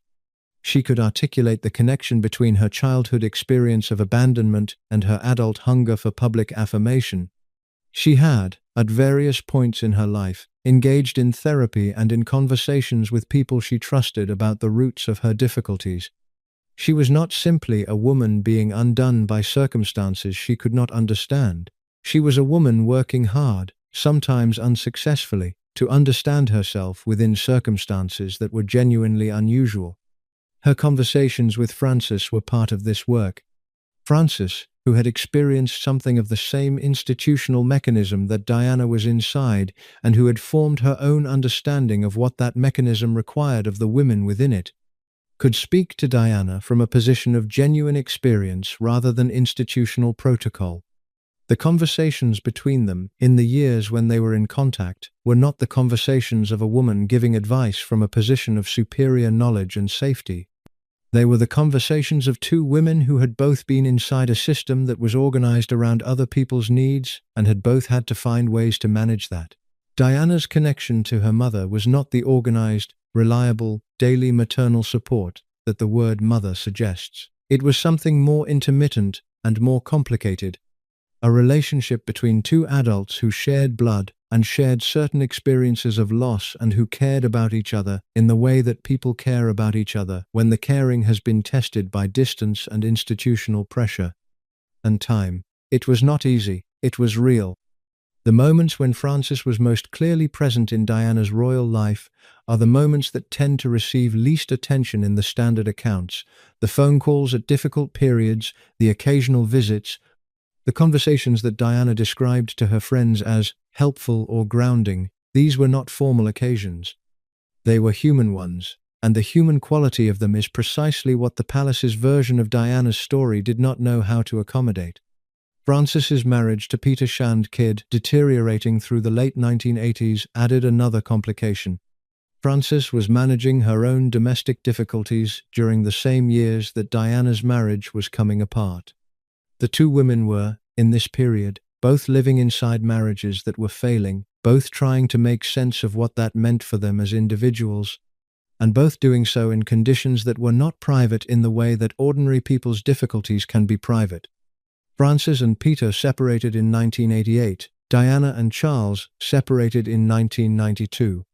The separations are 4 years apart, but they share a quality of timing that gives Frances's life a strange parallel to Diana's, as though the two women were living out different versions of the same fundamental story, one in public and one in private. Both had chosen to leave marriages that were not working. Frances had paid the maximum possible price for that choice in 1969. Diana was now in the process of discovering the price for hers. The difference was that Diana was doing it in front of hundreds of millions of people. She was doing it in the pages of newspapers that competed with each other to be the first to report what was happening in a marriage that had been sold to the world as a fairy tale and was now delivering a different kind of story. She was doing it inside an institution that had built its reputation on the dignity of its public faces and that found her refusal to maintain that dignity deeply threatening. Frances watched this from Scotland. She was one of the few people in Diana's life who could watch it without an institutional stake in the outcome. She had no official role to protect, no palace position to maintain, no career that depended on the official story remaining the official story. She could see what was happening clearly, and she could care about her daughter's well-being without the complicating factor of needing that well-being to manifest in a specific way. The specific instance of what Frances is alleged to have said about the Panorama interview, the public criticism of Diana's decision to do it, has been reported in enough separate sources with enough consistent substance that it appears to be substantially accurate. Frances said that the interview was a mistake. She said she thought Diana had been led into something harmful. She may have said more than this, and the more may have been sharper. Whether she was right is a question that is now answerable with considerable confidence. Martin Bashir had used forged documents to manipulate both Charles Spencer and Diana. The interview was the product of a manipulation, not of Diana's uncomplicated autonomous choice. Diana deeply regretted the interview before it even broadcast, according to Patrick Jeffson. The interview accelerated the divorce and left Diana, in Jeffson's view, and in the view of the people closest to her, more isolated and more vulnerable than she had been before it. Frances's criticism of the interview was therefore, in its fundamental judgment, accurate. The interview was a mistake. Diana had been manipulated into it. These things turned out to be true. Frances was right. But being right is not always the same as being helpful, and in a relationship as complicated and historically damaged as the one between Frances and Diana, being publicly right about something Diana had done wrong had the effect not of helping Diana but of driving her further away. Diana's experience of her mother's criticism was filtered through everything that had already happened between them. The departure in 1967, the custody case, the years of waiting, the intermittent connection, and the specific psychological damage that Bashir's manipulation had been inflicting on Diana's ability to trust the people around her. From inside that experience, Frances's criticism could feel less like the concern of a mother and more like one more person failing to be on her side. That interpretation would have been wrong. Frances was on Diana's side. Frances had always been on Diana's side, within the limits of what she could do from where she was, in the circumstances she was in. But Diana, in those final years, may not have had access to that interpretation. There is another figure in this story who receives even less attention than Frances and who deserves a more sustained treatment, because understanding her role helps explain why the institutional pattern operated the way it did through several decades. Lady Cynthia Spencer, Diana's paternal grandmother, died in 1972 before Diana became famous. She was the 7th Countess Spencer, the wife of the 7th Earl, the mother of John Spencer, and in many photographs of the Althorpe family, from the 1930s and 40s, she projects the combination of good breeding and contained formidability that characterized the women who had been managing very large English country houses for several generations. She is a figure who appears briefly in the background of Diana's biography and then disappears, and the disappearance is, in some ways, a pity, because Lady Cynthia represents something important about the world that formed Diana's father. John Spencer grew up in the Althorpe household under Lady Cynthia's management. He was the only son, which in the aristocratic convention of his generation meant he was the heir and the focus of the family's continuation. His sister, Lady Anne, was present but not the heir. John was. The specific pressure of being the heir to an English earldom in the 1920s and 30s was a very particular kind of formation. You were the continuation of something enormous and old, and you were expected to feel that weight as an obligation and to carry it accordingly. John Spencer, by all accounts, took this seriously.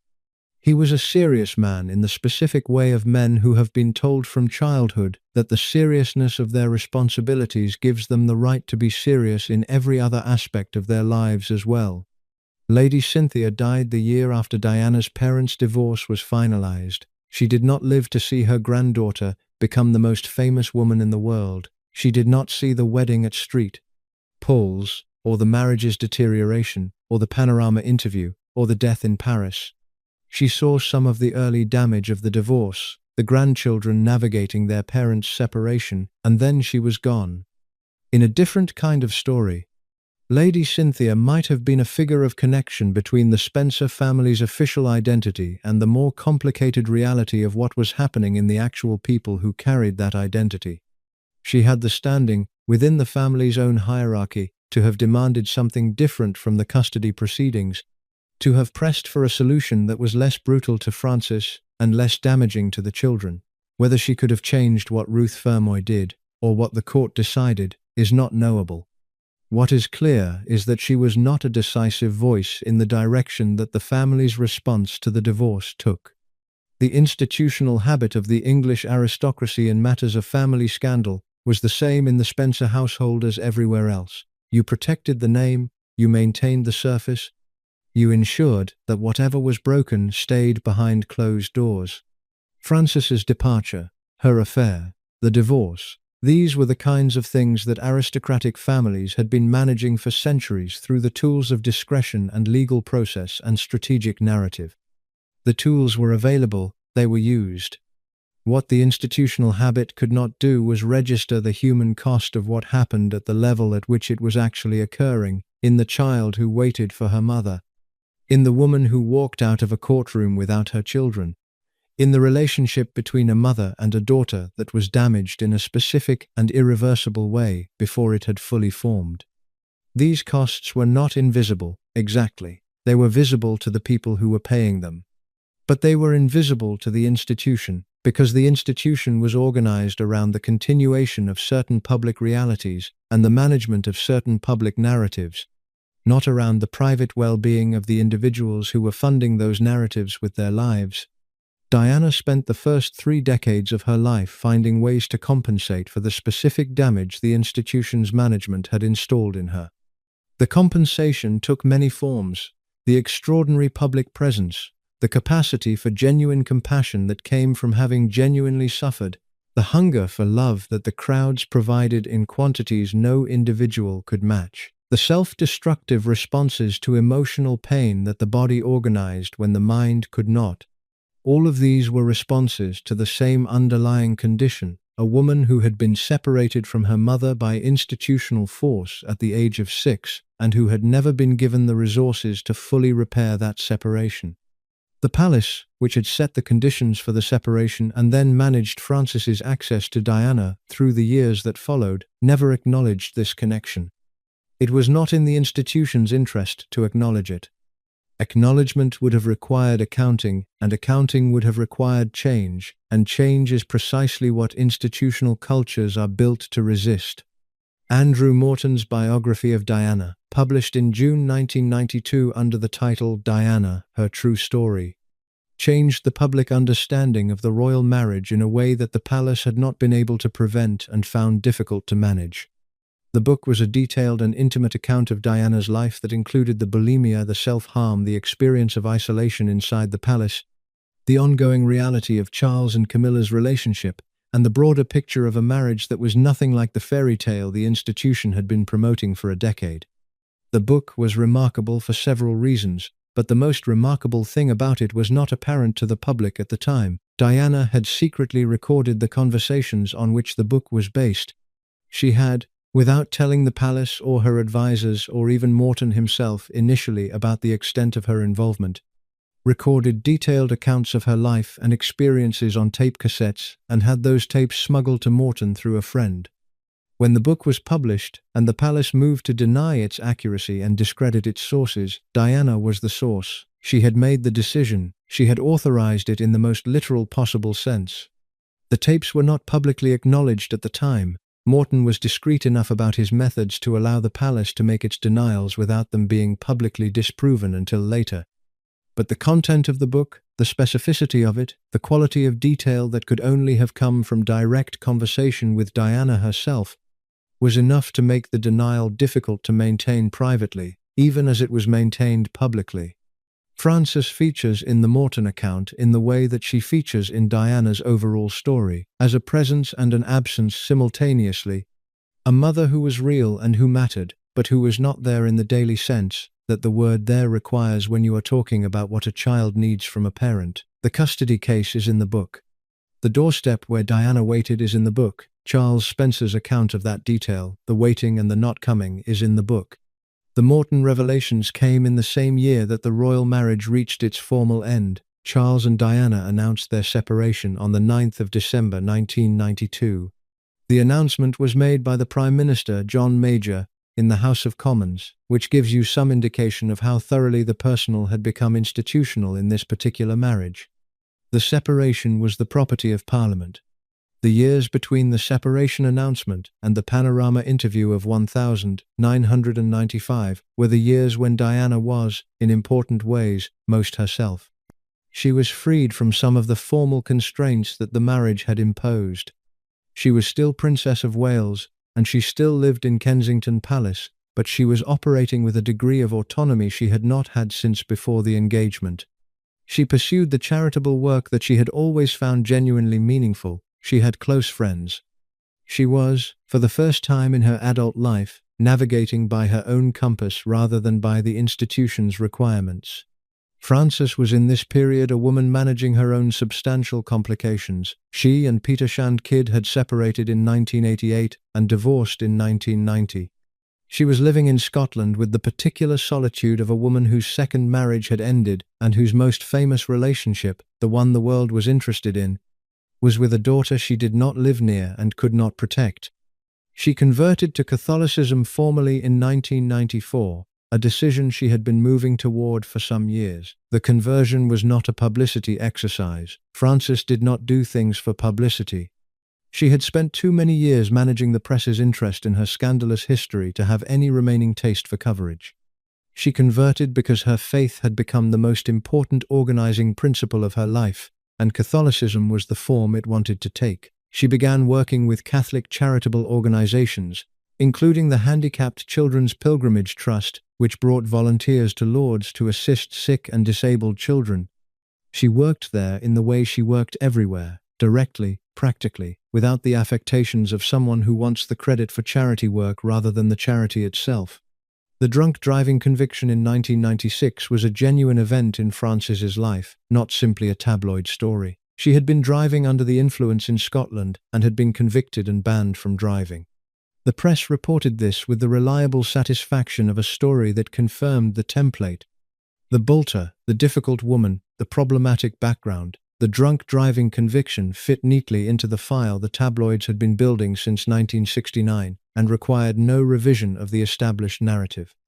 What it actually was, in human terms, was a woman in her 60s struggling with something that a significant number of people struggle with, in a context that made that struggle harder rather than easier. Frances's life had not been simple. Her losses had been real and repeated. Her resources for managing them had included, at various points, resources that were not uniformly healthy. The conviction was a genuine difficulty. It was not a character verdict. Diana and Frances's relationship in the mid-1990s was functional and warm in its way, but not without its distances. Diana was more autonomous, more confident, more established in her sense of her own identity and purpose than she had been in the early years of the marriage. She was also more isolated in certain respects, more suspicious of people's motives, more aware of the ways that people with access to her could use that access in ways she had not authorized. Bashir's eventual manipulation would find its purchase in exactly that awareness. And then came November 1995, and the Panorama interview. The specific ways in which the palace's erasure of Frances shaped what happened to Diana can be organized around three distinct failures that the erasure produced. The first was a failure of understanding. The palace, by not incorporating Frances's story into its understanding of Diana, consistently failed to understand Diana. She was not simply a nice English girl from a good family. She was a person formed by specific and significant psychological experiences that had produced specific and significant psychological consequences. The bulimia was a response to those experiences. The depression was a response. The hunger for public affirmation that replaced the private affirmation she had not consistently received was a response. None of these things were mysteries if you knew the history. All of them were managed as symptoms rather than treated as consequences because the institution did not have access to the full history. The second failure was a failure of support. The palace, by not giving Frances any formal standing in Diana's life as a princess, deprived Diana of the most available source of advice from someone who had actually lived through what Diana was living through. Frances knew what it felt like to be managed by an institution, to have your children's welfare organized according to someone else's priorities, to find that the people who were supposed to be on your side had institutional interests that complicated their support. She had learned these things expensively and personally, and she had knowledge that Diana needed.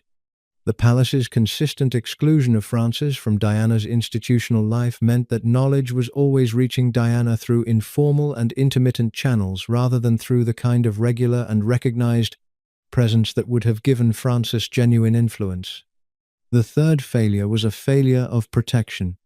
By establishing, from the beginning of Diana's royal life, that Frances was a peripheral and somewhat embarrassing figure rather than a respected parent with standing in her daughter's household, the palace created the conditions under which Diana's relationships with the people around her were consistently organized by the institution rather than by Diana herself.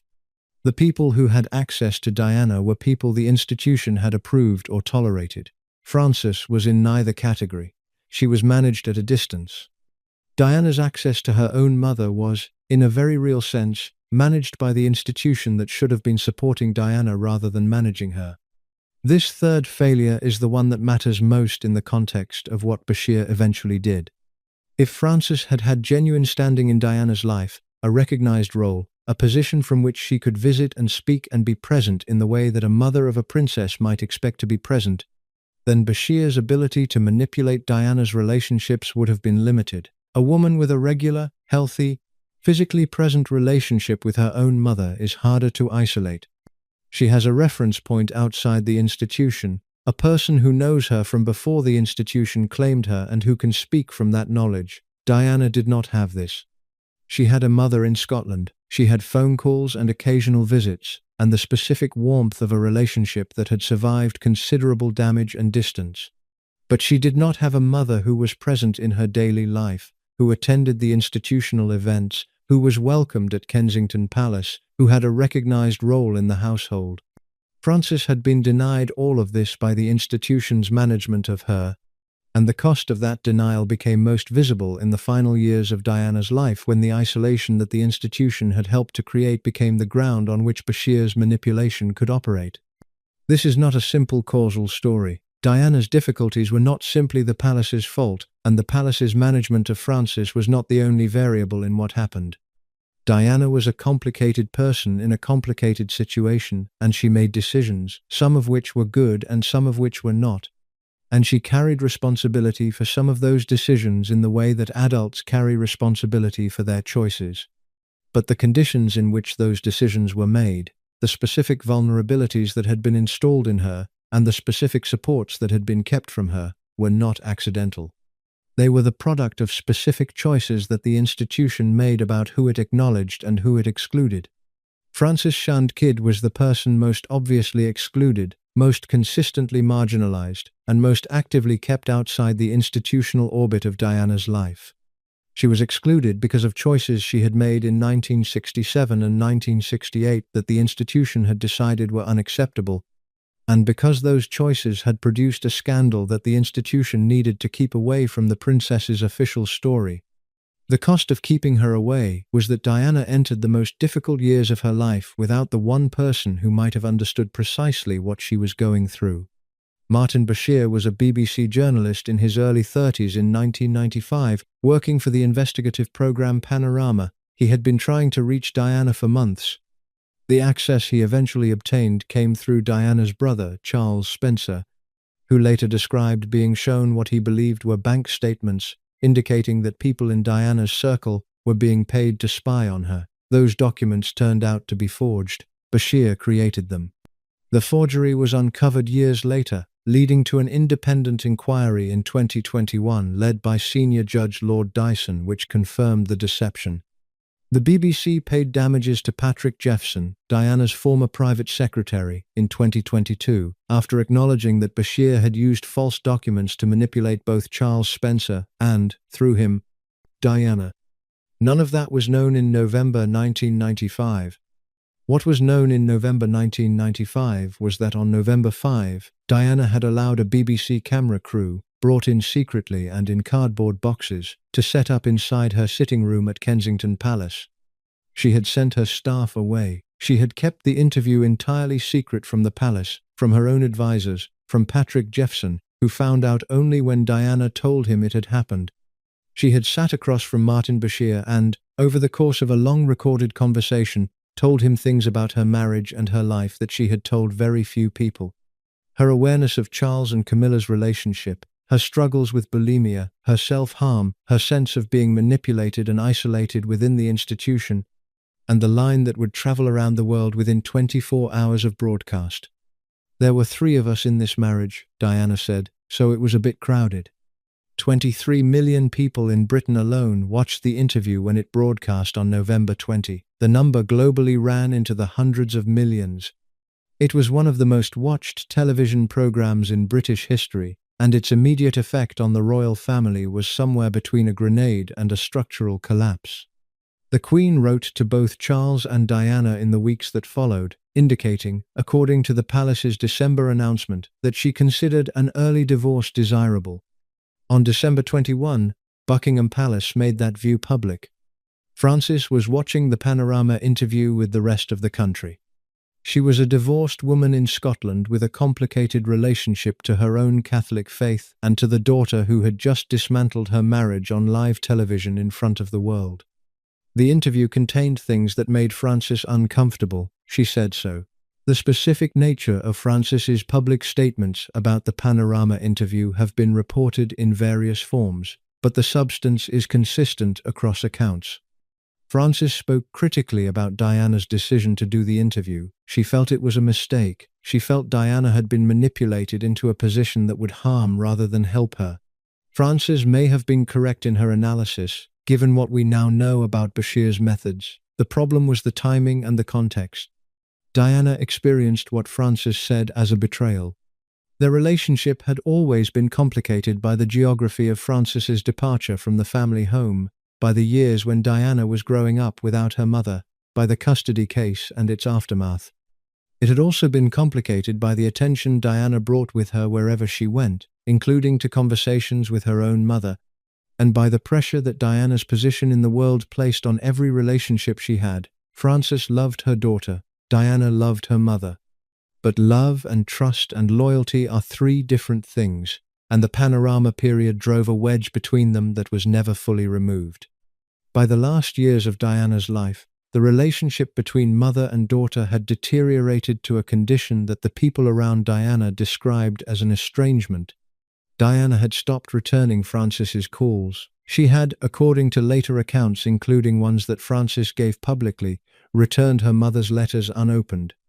The specific causes of this final rupture were multiple and tangled. The Panorama interview, other things Frances reportedly said or did not say in the press, Diana's increasing isolation and difficulty trusting anyone around her, and possibly the work that Martin Bashir's manipulation had done on Diana's ability to maintain relationships generally. Patrick Jeffson, who had been Diana's private secretary and who was himself a victim of the Bashir manipulation, later said that Diana came to believe, through what Bashir was feeding her, that many of the people around her were working against her. Jeffson said he was himself placed in this category in Diana's mind for a period. If Bashir was systematically damaging Diana's trust in people who cared for her, then the estrangement from Frances may have had a specific and engineered quality to it rather than being simply the natural culmination of a lifelong difficulty between them. Diana died on the 31st of August 1997 in the Petit-Salpêtrière Hospital in Paris at the age of 36, following a car crash in the Pont de l'Alma tunnel. Frances Shand Kidd was on the Scottish island of Sile when the news came. She was 61 years old, and she had just lost a child she had struggled to mother from the day a court took her children away. And in that particular way that Frances seemed always to be managing losses that were organized by other people's decisions, she lost Diana at a time when they had not fully repaired the last distance between them. The machinery of royal mourning activated immediately. The palace, which had been managing the story of Diana since 1981, now managed the story of Diana's death. The choreography of the funeral, the arrangements for where people stood and sat and walked, the decisions about who was positioned where in the public narrative of grief, all of this was managed by the same institution that had been managing Diana's story for 16 years. Frances attended the funeral on the 6th of September 1997 at Westminster Abbey. She walked behind the coffin in the cortege with the Spencer family and the Windsor family. Diana's boys walked that route. Charles Spencer walked it. Charles, Prince of Wales, walked it. The Duke of Edinburgh walked it. It was a procession that would be studied and debated and argued about for years, but what mattered in the immediate moment was the physical arrangement of grief, who was given which public role and which visible position. Frances was present. She was the mother. but she was not positioned as the central maternal figure in the public display of loss. That role, in the institutional sense, was occupied by the Queen, who had famously appeared reluctant to return from Balmoral during the week of public mourning, and who had addressed the nation from Buckingham Palace on the evening before the funeral in a speech that managed to be both sincere and careful. The moment most people remember from the funeral period is not Frances, it is Charles Spencer. Before we go further, if you've stayed this far, you already know this channel doesn't do the sanitized version. Hit the like button right now and subscribe if you haven't already. The stories that the palace worked hardest to manage out of the public record are the ones that explain the most, and there are more of them coming. Charles Spencer, the 9th Earl, stood at the pulpit inside Westminster Abbey on the 6th of September 1997 and delivered a eulogy for his sister that was and remains one of the most remarkable pieces of public oratory produced in Britain in the 20th century. He described Diana. He remembered her directly and personally, her vulnerability and her confidence, her capacity for love and the way she extended it without condition. He talked about what she had endured. And then he said something that had the quality of a stone going through glass. He made a commitment, directly to the children sitting in the front pews, that the Spencer family would work to ensure that Diana's sons would have their mother's soul, her humor and her wisdom. He implied, without quite stating it in those words, that the Windsors had damaged Diana and that the Spencers would protect William and Harry. The congregation applauded inside a cathedral, which is not something that happens. The royal family sat in the front rows while the applause moved through the building like weather. The Queen's expression did not change. Philip's did not either. They sat and let the applause move over them, and if anyone in those pews knew what it felt like to have just been publicly accused of insufficient care for a woman they had managed for 16 years, they showed nothing. Charles Spencer's speech did something that the palace's management of Diana's story had been trying to prevent for the better part of 2 decades. It put the Spencer name in front of the Windsor name. It said, in a cathedral in front of 700 guests and 2.5 billion television viewers globally, that Diana's identity and her son's inheritance were Spencer, not Windsor. The palace had been trying to erase that claim since 1981. The claim came back on the 6th of September 1997, and it came back in the most public possible setting, in the most emotionally charged possible moment, in words that were immediately recognized as extraordinary by everyone who heard them. Frances Shand Kidd sat through that eulogy, and what she was thinking as she listened to her son reclaim the Spencer name is something nobody can know precisely. She had spent her life being managed out of the Spencer story by the same institutions that had taken her children. She was the mother of both the woman in the coffin and the man at the pulpit. She was the person who, in 1969, had been declared unsuitable and had her children taken from her by a court in which her own mother testified against her.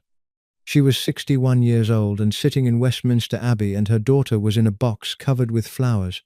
The specifics of what Martin Bashir did to secure the Panorama interview deserve the full account, because understanding his methods changes what you understand about the estrangement between Frances and Diana that followed the broadcast. Bashir came to Diana through Charles Spencer. The 9th Earl, Diana's brother, was a person Diana trusted absolutely. He was the one who had grown up with her at Park House, the one who had confirmed years later that Diana had waited on that doorstep. He was the one who would stand at the pulpit in Westminster Abbey in September 1997 and commit the Spencer family to protecting Diana's sons. Charles Spencer trusted his sister completely and wanted to protect her. Martin Bashir understood this and used it. What Bashir showed Charles Spencer in the autumn of 1995 were documents he claimed proved that people in Diana's circle were being paid to spy on her. Fake bank statements, forged paperwork. The documents appeared to show payments from newspaper groups to members of Diana's household staff, people she relied on, people she trusted.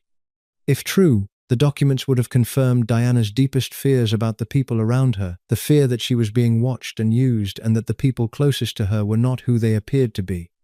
The documents were not true. They were forgeries that Bashir had made. The 2021 inquiry led by Lord Dyson confirmed this in detail. The BBC had known elements of this story for years before the inquiry and had worked to suppress it. Charles Spencer took the documents seriously because they appeared serious, and because the man presenting them had all the credentials of a professional BBC journalist. He facilitated Bashir's access to Diana. Diana received Bashir. And in the meetings that followed, Bashir managed Diana's existing anxieties about betrayal and conspiracy with the same tools he had used on her brother: the appearance of evidence, the cultivation of trust, the suggestion that the people around her were working against her. The effect on Diana's relationships in the period leading up to the interview was corrosive in ways that were not fully visible until much later. Patrick Jeffson, her private secretary, noticed that Diana's attitude toward him had shifted. She had become suspicious of him in a way that was new. He did not know why at the time. He found out later, from the Dyson inquiry and from Webb's subsequent investigation, that Bashir had been telling Diana that Jeffson was one of the people spying on her. If Bashir was systematically poisoning Diana's trust in the people who actually cared for her, then the people she trusted less after November 1995 were, by that same mechanism, the people she had been manipulated away from. Frances was in this category, not because Frances was spying on her, not because Frances had done anything to justify Diana's suspicion, but because a woman who has been made systematically paranoid about everyone around her becomes, in the most literal sense, surrounded by people she cannot fully trust, and the most natural and least replaceable relationships are often the ones most damaged by that paranoia. Diana's estrangement from Frances after the Panorama broadcast cannot be explained simply as a consequence of Frances's public criticism of the interview. Frances's criticism was not without basis. She thought the interview had been a mistake and she said so. She may have been right. And if she was right, then her saying so was the action of a mother who genuinely thought her daughter had been led into something harmful. But Diana, in the particular psychological state that Bashir's manipulation had produced, may not have received her mother's concern as concern. She may have received it as one more person who was not on her side. The returned letters, unopened, that detail, which Frances disclosed publicly after Diana's death, has a quality of finality that is hard to read without feeling the weight of it. Letters from a mother to a daughter, unopened. Diana made the choice not to open them. That choice was hers, and nobody can say with certainty what drove it in its fullest complexity. But it happened in a period when Diana's ability to trust and be trusted had been systematically damaged by a man with a television career and a fabricator's instincts. And that context deserves to be part of the story rather than being omitted from it. The estrangement between Frances and Diana was not complete. The accounts suggest that they had some contact in the months before Diana died. The letters were the marker of the worst period. Whether they would have found their way back to each other, whether the relationship would have repaired itself in time, is a question that the 31st of August 1997 made impossible to answer. After Dodi Fayed and Diana died in the crash in the Pont de l'Alma tunnel, the news reached Frances on Sile in the first hours of the morning. She was 61 years old. She had lost her daughter at a moment when the relationship between them had not fully recovered from the estrangement that Bashir's manipulation had helped to create. That is not the story the world received about Diana's death. The world received the story of a princess who died too young, chased by photographers in a foreign city. The complexity of what that death meant for a woman in Scotland who had spent 30 years managing her relationship to a daughter she had been separated from by a court case was not a story the press was equipped to tell. Frances flew to Paris. She was not the central figure in the official response. The palace managed the announcement and the subsequent week of national mourning with the institutional thoroughness it brought to major events, and Frances was not a figure in that management. She was present at the periphery. She came to Paris, and she grieved in private, while the grief of the rest of the country was organized into something the institution could direct. The week between Diana's death on August 31 and her funeral on the 6th of September 1997 was one of the more extraordinary public events in modern British history, and the management of it tells you a great deal about what the institution could and could not do at moments when its usual tools of narrative control were insufficient. The palace's initial response was to manage the situation from Balmoral, where the royal family was in residence. The Queen did not return immediately to London. The Union flag did not fly at half-mast over Buckingham Palace. because the convention was that the flag flew only when the monarch was in residence, and the flag flew fully only on certain occasions. These protocols were entirely correct by the institution's own internal logic. They were entirely wrong by the logic of what was happening outside the palace gates. The public response to Diana's death was something that no living member of the British establishment had experienced before, a mass popular grief that was so intense and so sudden and so physically present, in the form of flowers and candles and photographs and people simply arriving and standing near the palace, that it constituted a kind of pressure on the institution. The crowds outside Buckingham Palace were not protesting, they were grieving. But grief at that scale and intensity, directed at a specific person who had been in conflict with the institution throughout much of her public life, has political and social implications. The Queen returned to London, the flag was flown, a speech was given, the institution adapted, as institutions do, with the particular careful speed of an organization that has been managing public relationships for a very long time and understands that the management requires flexibility even when the rules prefer rigidity. Frances was present in London during this week. She was there. She was seen at certain points by people who later described her as contained, present, moving through the crowds and the flowers outside Kensington Palace at one point and sharing the grief of the people who had come there for the same purpose she had come. She did not perform it, she participated in it. She was at the funeral on September 6. She walked in the cortege, and she sat in Westminster Abbey, and she heard her son Charles give the address that became one of the most discussed pieces of public oratory in the monarchy's modern history. She heard the applause inside the cathedral. She heard the commitment Charles made to Diana's sons. What she thought about Charles's speech, how she felt sitting there while her son reclaimed the Spencer name in the building where she had sat in the second row, is not documented in any account I have found. Frances was not a person who gave access to her private reflections when those reflections were appropriate to keep private.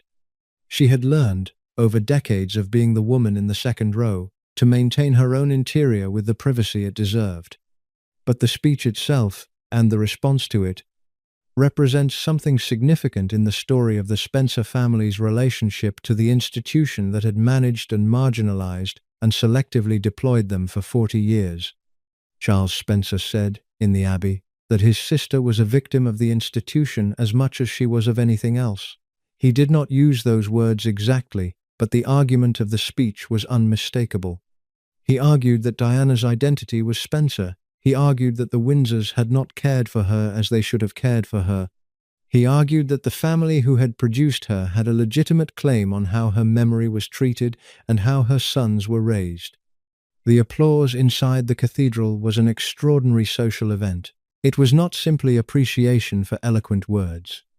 It was the public expressing, in the specific setting that the palace had organized for the management of grief, a judgment about who had been right in the conflict between Diana and the institution. The public, from the evidence of that applause, thought Charles Spencer was right, and Frances sat through it and said nothing public. She was, at 61, a woman who had spent most of her adult life having things said about her that she had not authorized and decisions made about her that she had not been consulted on. She had her faith. She had her island. She had her charitable work. She had the memory of a daughter who had waited on a doorstep for her and who had later returned her letters unopened and who had died at 36 in a Paris tunnel. And neither of those facts had been chosen by Frances, or could be undone by anything she said or did in Westminster Abbey. She went home to Sile. She went back to the farmhouse called Ardenkapel, 10 kilometers from Oban, and she continued the life she had built there, the faith, the charity work, the quiet mornings on a Scottish island. That was not the kind of place that people came to because it was famous. She was not interested in being famous. She had not been interested in it when Diana was alive, and she was not interested in it now. The press came occasionally. She gave the occasional brief interview. She said some things that were quoted, including things about her frustration at not being able to protect Diana's privacy, and things about what the people who had come to Kensington Palace in their hundreds of thousands had given to her daughter. She did not give comprehensive accounts of her own life, or of what the divorce and the custody case had meant to her, or of what it had cost her. She did not write a book. She did not appoint an agent. She did not monetize her connection to Diana in any way that I have been able to find documented. What she did was get on with it. That phrase, get on with it, is not a phrase that adequately describes the experience of a woman in her 60s who had lost her daughter, who was managing a long illness, who lived alone on a Scottish island, and whose relationship with the institution that had shaped her daughter's entire public life was one of managed distance. But it is the phrase that most accurately describes what the available accounts of Frances's final years suggest. Frances left London on September 5, 1997, the day after the funeral. There was no ceremony to that departure, no car waiting with palace flags, no aide with a schedule. She flew back to Scotland on a commercial flight, returned to the farmhouse on Sile, and the world stopped paying attention to her almost immediately. That was the rhythm she had known for 30 years, visible only when something happened to her daughter, invisible the rest of the time. What the public did not see was what Frances did in the weeks that followed. She sorted through her files of letters to Diana, the ones Diana had returned unopened after the Panorama interview. There were dozens of them. Frances had written regularly after the estrangement, the way a person writes when they do not know what else to do.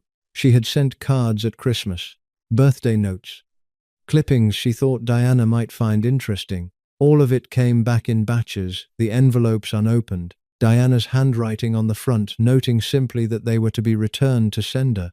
Frances kept them. She did not throw them away or burn them, which might have been easier. She kept them, and after September 1st, 1997, she added them to a box she stored in the farmhouse. What she made of them privately, nobody knows. She did not speak about them publicly. She did not invite journalists to examine her grief. The restraint she showed in those months was noticed by the people around her, and largely unnoticed by everyone else. She began attending Mass more regularly. She had converted to Catholicism in 1994, a decision that was quietly framed in some quarters as eccentricity or social declassification, as if leaving the Church of England were a form of voluntary exile. Frances herself said she found in Catholicism a structure and a seriousness that she had not found elsewhere. The confession, the liturgical calendar, the sense of something older than any individual life. She went back to it after August 31st, the way some people go back to breathing. Not because it fixed anything, because it was still there. Her relationship with Charles Spencer in the months after Diana's death was complicated in ways that rarely surfaced publicly. Charles had delivered the eulogy that the whole world heard, the one aimed directly at the royal family, the one that promised William and Harry would be raised with access to the normal world. Frances had watched from her seat without speaking. She told at least one person afterward that she found parts of the eulogy painful, not because Charles said anything untrue, but because she was aware of her own complicated absence from the scene he was describing. The mother who was supposed to have been there for Diana's childhood, the mother who had left. She and Charles maintained contact in the years after Diana's death, though the relationship was never easy between them. He was the one who eventually gave her formal acknowledgement, arranging that she would be buried at Pennyfewer Cemetery near Oban when the time came. That small logistical gesture, made years before she died, probably said more about their relationship than any reported conversation. Frances did not trade on Diana's memory. That absence of trading is worth remarking on, because the gravitational pull to do so was enormous. Publishers approached her, documentary makers approached her. She was offered money that would have been meaningful to a woman living on a Scottish island in modest circumstances. She turned them down. She gave a single interview to a journalist she trusted, in which she spoke carefully about Diana's childhood and her own failures and the divorce. She did not give that interview to generate controversy. She gave it because she felt she owed some public record of her own perspective before she died. The interview was published while Frances was still alive, and the reaction was mixed. Some readers found it moving, others found it self-serving. A few journalists seized on one or two lines and extracted them from context, which is a reliable method for making any complicated statement seem simple. Frances did not respond to the coverage. She had learned by then that responding was generally futile. Her charity work intensified after Diana's death. She had been involved with organizations for people with disabilities for years before 1997, low-profile work that generated no headlines because it was intended to generate no headlines. Frances sat on boards. She made calls. She used whatever remnant of her name still carried weight to open doors for organizations that needed doors opened. People who worked with her during this period consistently described the same qualities: directness, impatience with institutional delay, and a capacity for plain-spoken emotion that caught people off guard when they had been expecting the controlled reserve they associated with her background. The drunk driving conviction in 1996 had complicated her public image in a way that followed her. The tabloids had treated it with the enthusiasm they reserved for any scandal connected to Diana's circle, and the coverage had been punishing. What the coverage generally omitted was the context of what Frances's life had looked like in the years leading up to that conviction: the estrangement from Diana, the divorce from Peter Shand Kidd, which had been finalized in 1990, the sense, which she alluded to in careful language in later interviews, that she had spent the years since leaving John Spencer in a kind of sustained social reduction, becoming gradually less visible, less significant, less connected to the world she had once known. She lost her driving license for a period and then got it back. She kept living on Sile. She kept attending Mass. She kept working with the organizations she had committed to. The conviction became a footnote to the Diana story rather than a story in its own right, which was accurate to a point, but also meant that the full picture of what those years cost her emotionally was never seriously examined. What emerges from the accounts of people who knew Frances in the years between Diana's death and her own is a portrait of a woman who had made a kind of peace with herself, or at least reached an accommodation. She was not at peace with everything. She was still carrying the weight of decisions made in 1967 and 1969, and she knew it. What she had done was stop expecting anyone outside herself to resolve those decisions for her. The palace would not offer absolution. The tabloids would not rewrite the story. Diana was gone and could not say in public what she had said in private. Frances had what she had, which was the testimony of her own conscience and the small community around her on Sile. When she was diagnosed with ovarian cancer, she did not announce it. A few people close to her knew. She continued her routine as long as she could: the Mass, the charity work, the island life. She died on June 3, 2004, at her home on Sile. She was 68 years old. The farmhouse Arden-Capel had been her home for over 2 decades by then, longer than any other place she had lived since Park House. The Queen sent a private note of condolence to Charles Spencer. Frances's death was not marked at Buckingham Palace. There was no official statement from the Prince of Wales, who had been her son-in-law. There was coverage in the newspapers, most of it framed around Diana rather than around Frances herself. Several of the obituaries led with the divorce and the custody battle before they mentioned anything else. She was buried at Pennyfuir Cemetery near Oban, on the mainland across from Sile, as Charles Spencer had arranged. The funeral was private. The number of people who attended was not reported. That was appropriate, or at least consistent with how Frances had lived after 1967. She had learned to do most of the significant things in her life without an audience. The island of Sile is connected to the mainland by the Clachan Bridge, a single-arch stone bridge built in 1790 that crosses the narrow sound between them. People sometimes call it the bridge over the Atlantic, which is technically inaccurate but poetically correct about the slight separation between Sile and the rest of the world. Frances had lived on the far side of that small separation for the last section of her life, not quite cut off, not quite fully present, either. That geography, chosen deliberately, described something true about the position she had occupied in Diana's story: present but distant, connected but separated. Near enough to matter, far enough to be overlooked. In May 2021, the Dyson Inquiry published its findings on Martin Bashir's methods for securing the Panorama interview. Lord Dyson found that Bashir had used forged bank statements to persuade Charles Spencer that Diana's staff were being paid to spy on her. He found that the BBC had subsequently covered up evidence of the forgery and cleared Bashir in an internal inquiry it knew to be inadequate. He found that the deception was a substantial factor in Diana agreeing to the interview. Frances had been dead for 17 years by the time those findings were published. The estrangement between Frances and Diana in the final 2 years of Diana's life traced directly to the Panorama broadcast of November 20th, 1995. Diana had given that interview without warning Frances. She had said things in it that Frances believed were untrue or distorted.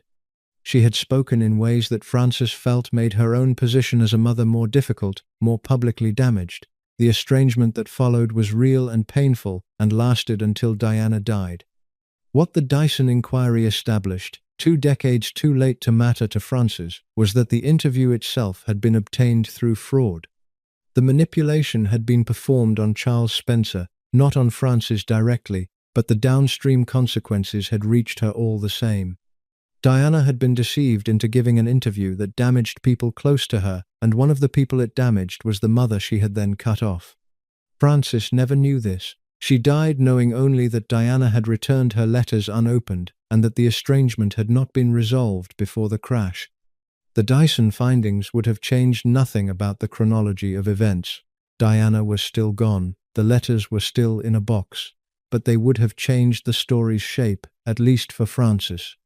The interview had not been Diana's free choice made in full knowledge of the facts. It had been shaped, at least in part, by a man who forged documents and lied to get access. That is what was taken from Frances by timing as much as anything else, not the facts themselves but the knowledge of them. She spent the last 7 years of her life carrying the weight of the estrangement without knowing that the act which produced it had been built partly on fabrication. The BBC knew. Martin Bashir knew. The inquiry, when it eventually came, confirmed what several people had suspected for years. But it came after Frances was buried at Pennyfewer, after the private funeral with no palace statement, after the obituaries that led with the divorce. There is a particular quality to information that arrives too late to reach the people it concerns most. The Dyson findings were important. They led to damages being paid, to public accountability for a broadcaster that had enabled a significant deception. None of that was worthless. But for Frances Shand Kidd specifically, the most relevant person in the story aside from Diana herself, the timing meant that the partial exculpation of her own position arrived when she could not receive it. The institution she had lived adjacent to her entire adult life operated on geological time. The adjustments it made, the admissions it offered, the corrections to the record it permitted, came when they were useful to the institution or when external pressure made them unavoidable. They rarely came when they were needed by the people inside the story. Frances had known that. She had known it since 1969.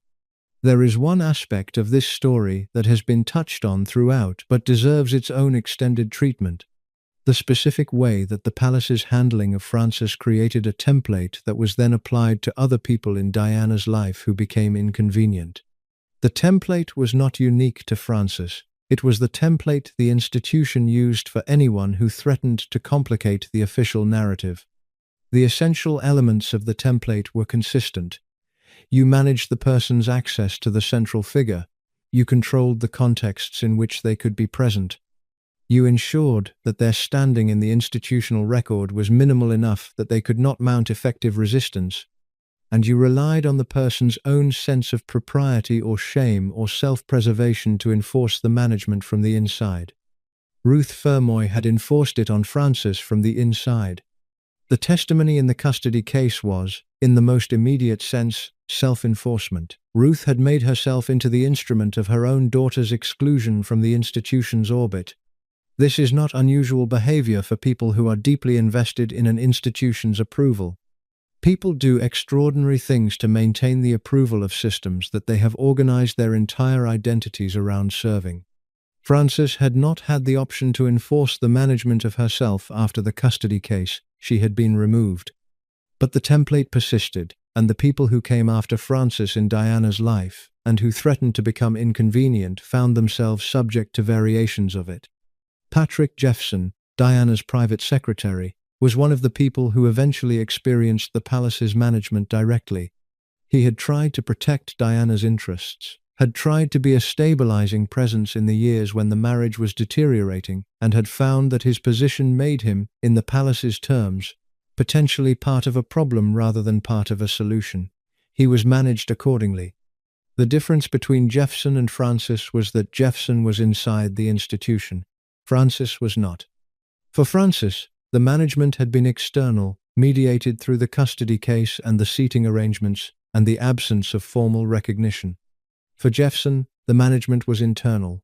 The suggestion, circulated through the institutional channels that managed Diana's household, that he was not as loyal as he appeared.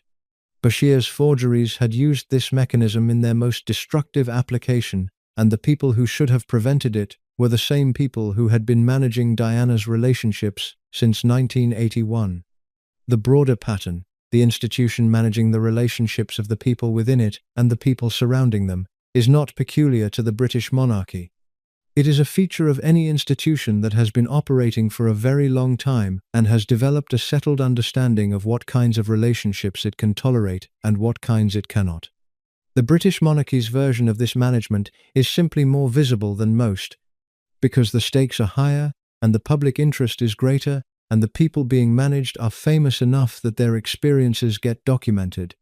What makes Frances's case specific and important is not that she was managed, but that the management of her was directly connected to the formation of the person the world came to love as Diana, Princess of Wales.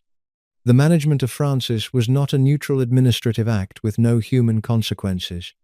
It was a set of decisions that shaped Diana's psychological development, that limited Diana's access to the person who could have helped her most, and that contributed to the conditions in which Diana's marriage deteriorated, and Diana's final years were as isolated and as difficult as they were.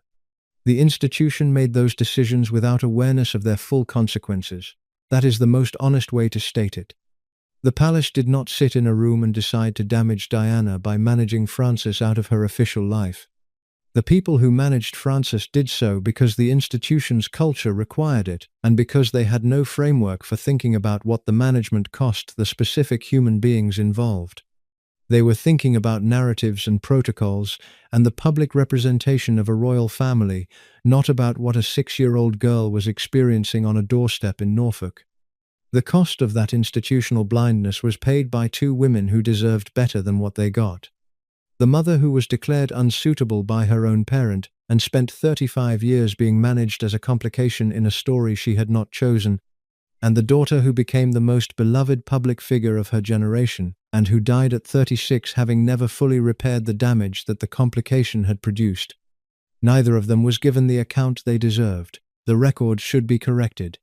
The people who worked alongside Frances in her Catholic charity work in the years after Diana's death have offered some of the most vivid first-hand accounts of who she was when the cameras and the biographers and the historians were not present.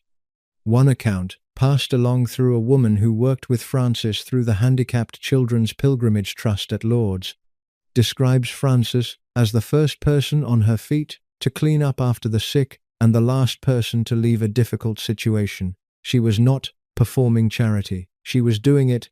The distinction matters and is not always as clear as it sounds. The distinction is in the quality of attention you bring, whether you are the person who is present because they believe being there is the point, or whether you are the person who is there because the photographs exist and the photographs can be used. Frances was the former kind. She had always been the former kind. Her father had told her to treat people the same, whether they came from a castle, a cottage, or a caravan, and she had taken this seriously enough that it was visible to the strangers she worked alongside 30 or 40 years after her father gave it to her. She also was the person who could walk into a restaurant where the management was being snobbish about serving volunteers and, within minutes, have the entire situation resolved and everyone welcomed inside. One account from a woman who witnessed this described Frances saying to her colleague, "Watch me do my thing." Within a few minutes, the problem had been solved, and the means she used were the ones she had always had. The voice, the confidence, the complete absence of the social self-consciousness that most people carry into difficult encounters. Frances had spent decades as the scandalous mother of the famous princess, being discussed and assessed and judged in ways she had not invited. She had very few remaining anxieties about what strangers thought of her. Her faith deepened through these years. She attended Mass. She did the charitable work. She had her island. She also had, in those years, the illness that was eventually going to take her life, and she managed it with the privacy she had always maintained about things she considered genuinely personal rather than appropriately public. Frances died on the 3rd of June 2004 in her home on Sile, aged 68. She had been hospitalized in Oban several times in the months preceding her death. She died, by the accounts available, peacefully and in her own space. The official responses were brief and measured. Prince Charles said she would be sorely missed.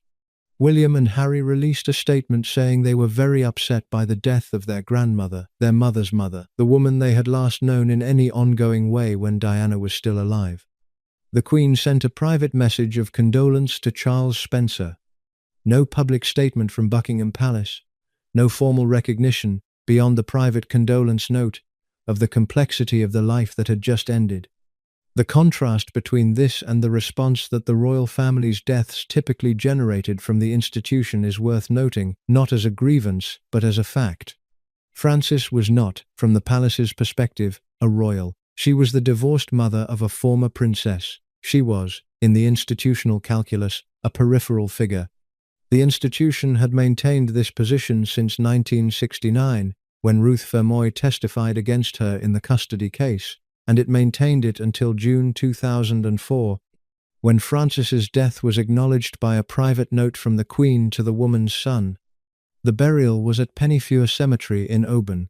There was a small service. People who had known her came. The religious community she had been part of came. It was appropriate and private and not a national event, which is what Frances would have wanted and which is what the institution's distance from her had ensured. 7 years after Diana died, Frances was gone too. Two women from the same family, both shaped by the same collision between private life and public institution, both taken too early. The difference in how they died, in how they were mourned, in how their deaths were reported and remembered, tells you something true about the specific nature of what the palace decided to see and what it decided not to see. The pattern of what the palace did with Frances from 1969 onward is worth examining as a single continuous pattern rather than a series of separate decisions, because when you look at it as a continuous pattern, the method becomes visible. The method was not conspiracy in the formal sense. It was institutional habit, applied consistently over decades. The habit worked like this. When faced with information about Diana's family background that was complicated or embarrassing or that complicated the narrative the palace wanted to tell, the institution did not attempt to suppress it by force. Force would have generated conflict. Conflict would have attracted attention. Attention was what the institution was trying to avoid. Instead, the institution did what it had always done. It told the more flattering version of the story. It gave the press the access it needed to tell that version, and it relied on the press's natural appetite for the flattering version to do the rest. The flattering version of Diana's background was the Spencer version. The 5 centuries at Althorpe, the connection to Charles I, the family portraits, the estate in Northamptonshire, the equerry to 2 monarchs, the society wedding at Westminster Abbey attended by the Queen and the Queen Mother, the aristocratic lineage going back far enough to be genuinely impressive. The fuller version of Diana's background, the one that included the difficult marriage and the son who died within 10 hours, and the departure in September 1967, and the Christmas holidays when the children were not returned, and the custody case and Ruth Fermoy's testimony and the doorstep where Diana waited, that version was not promoted. It was not hidden in the conspiratorial sense of documents being destroyed or witnesses being silenced. It was simply not given the platform and the emphasis and the narrative space that the Spencer Althorpe version was given. Over the years, as Diana's life became more visible and as the official fairy tale became harder to maintain, the fuller version emerged through the work of journalists and biographers, principally Morton in 1992, and then others after him. By the 1990s, the broad outlines of Diana's childhood and her parents' divorce were part of the public record. What was harder to establish, and what the palace's management of the story had helped to prevent for a long time, was the specific claim that Diana's emotional difficulties were connected to her family history in ways that the palace had chosen not to see and not to address. The palace's understanding of Diana's emotional state, insofar as it had one, and insofar as it was expressed in the decisions made about her care and management, was largely external. She was a woman performing a public role. and when she was not performing it well, the institution's response was to manage the performance rather than to address the performer. The therapy that was offered was real but limited. The support that was provided was institutional rather than personal. The specific history of what Diana had been through, the custody case, the years without her mother, the particular psychological damage of a childhood organized around the experience of being less important than the institution's needs, was not a significant variable in the palace's assessment of how to help her. This is not to say that the palace caused Diana's suffering. The suffering had antecedents that the palace had not created and could not have prevented.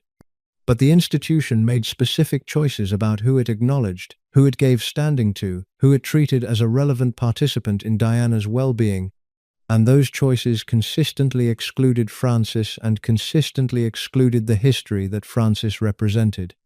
By excluding that history, the palace was excluding the most available explanation for why Diana was the person she was and why she struggled in the ways she struggled. The irony is that the palace later used Diana's emotional difficulties against her. As the marriage deteriorated and Diana became more visibly distressed and more willing to speak about her experiences, the institutional response included, at various points, the suggestion that Diana was unstable. The instability narrative was deployed to undermine her credibility, to suggest that her accounts of what was happening in the marriage were colored by a personal fragility rather than rooted in fact. The instability narrative traced Diana's emotional difficulties back to her family background. It invoked the divorce, the custody case, the years without her mother, the difficult childhood. In other words, it used the history that the palace had spent 20 years keeping out of the official story as a weapon against the woman that history had shaped. The same family background that was too embarrassing to mention when Diana was being presented as a princess was suddenly relevant when she was being presented as difficult. That is the precise shape of the erasure. The palace erased Frances and the custody case and the doorstep from the story it wanted to tell about Diana. And then, when Diana's behavior became difficult to manage, it allowed the erasure to be partially reversed for the specific purpose of undermining her. The history was invisible when it complicated the monarchy's narrative. It became visible when it could be used to diminish the woman who was now complicating the monarchy's narrative. Ruth Fermoy's role in this pattern deserves its own sustained examination, because Ruth is both the clearest example of the dynamic and the most personally complicated figure in it. Ruth Roche, Baroness Fermoy, lived to 84. She saw Diana's marriage, saw its deterioration, and died in 1993 before the formal separation announcement was more than a few months old. She was present throughout the period when the palace's management of Diana's story was at its most active. She was, in fact, one of the instruments of that management. Her position as the Queen Mother's confidant and lady-in-waiting placed her in a particular kind of dual role that became more significant in retrospect than it was visible in the moment. She was Diana's grandmother. She was also, through her relationship with the Queen Mother and through her testimony in the custody case, effectively an agent of the institution within Diana's family. Not a paid agent in any formal sense, not a spy. A person whose loyalties and interests, when they came into conflict, resolved on the side of the institution. The specific nature of Ruth's role in the promotion of Diana as a bride for Charles is not fully documented in any public source, but multiple accounts agree that she was part of the social network that encouraged the match. She had known Diana since childhood. She was positioned at the intersection of the Spencer family and the royal family through her decades of service to the Queen Mother. She was in a position to facilitate or discourage the relationship between Charles and Diana, and the facilitation appears to have been her choice. Why would a woman who had testified against her daughter in a custody case, thereby separating Frances from her children, including Diana, then facilitate the entry of that same daughter into the royal family, in a role that would place Diana under exactly the kind of institutional pressure that Frances had tried to escape? The question answers itself almost immediately. The institution's interests and Diana's interests were not, in Ruth's assessment, necessarily in conflict. Ruth thought, or allowed herself to think, that Diana was the right person for the right role, that the marriage would work, and that the Spencer family's connection to the crown would be strengthened and legitimized by Diana's position as Princess of Wales.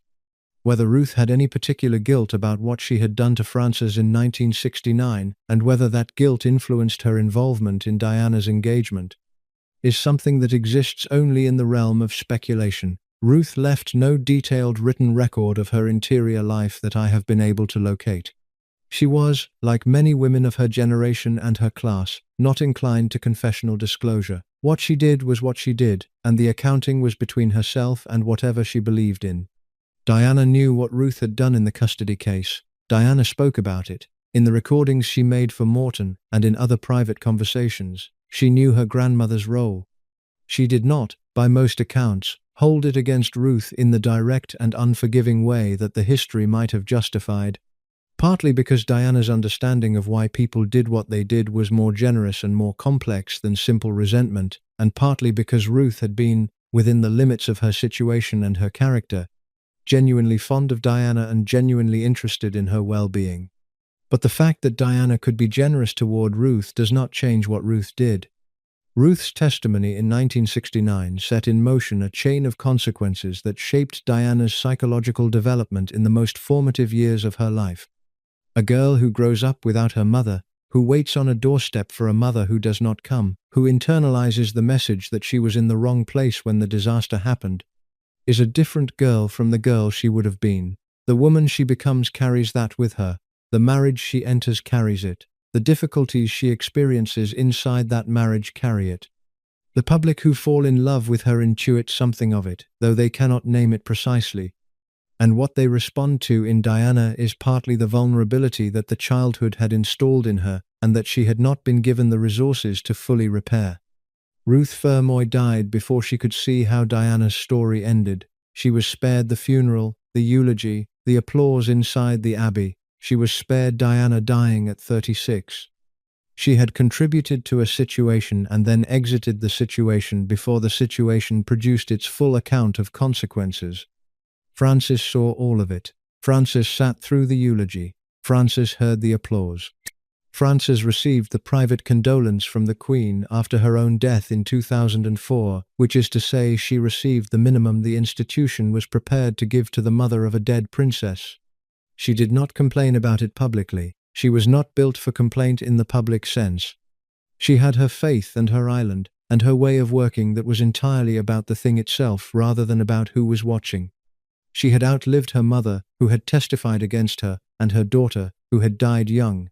She had outlived Peter Shand Kidd's second marriage, and the press attention, and the drunk driving conviction, and the letters returned unopened.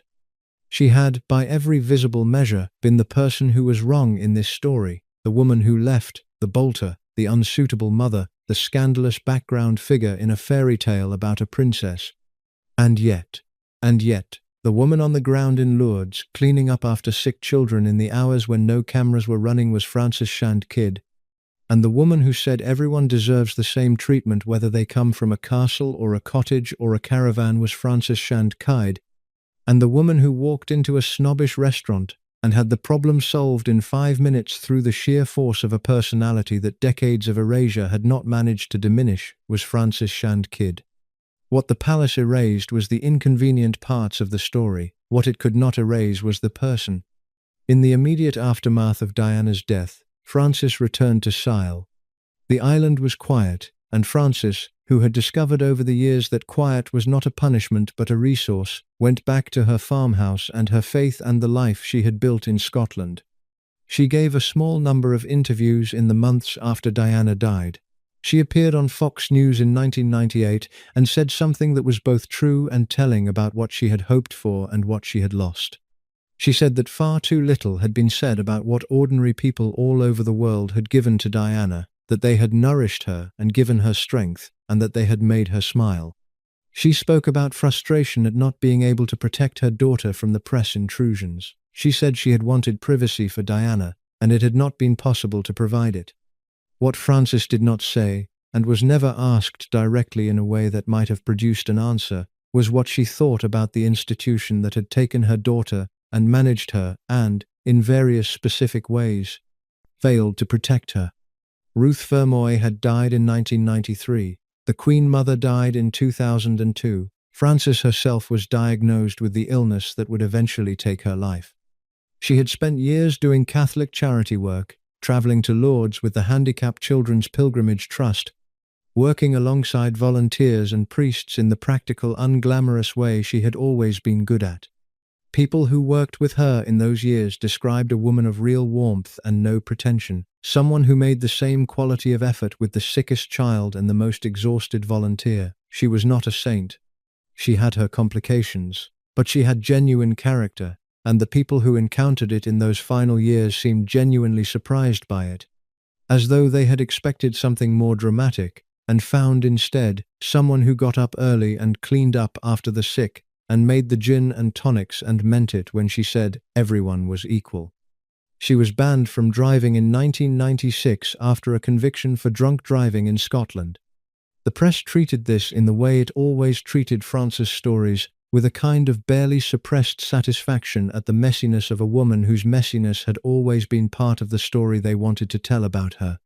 The tabloids had a template for Frances that they had been maintaining since the 1960s, the bolter, the woman who had left her children, the scandalous figure in Diana's background. Every detail that confirmed the template was amplified. Every detail that contradicted it was harder to place. Frances Shand Kidd died on the 3rd of June 2004 at her home on Sile in Argyll and Bute. She was 68 years old.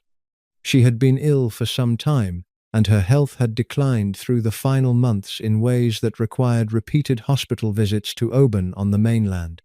The Roman Catholic Bishop of Argyll and the Isles, the Right Reverend Ian Murray, said she was a deeply spiritual woman. Prince Charles issued a statement saying she will be sorely missed. William and Harry said they were very upset by the death of our grandmother. The Queen sent a private message of condolence to Charles Spencer. And that was largely it. As far as the official record was concerned, a private message of condolence to the Earl, not a public statement of grief for the woman who had been Diana's mother. Not a formal recognition, however brief, of the complexity of what Frances's life had contained. The palace managed Frances's death the way it had managed Frances's life, with the minimum necessary acknowledgement and the maximum possible composure. She was buried at Pennyfour Cemetery in Oban.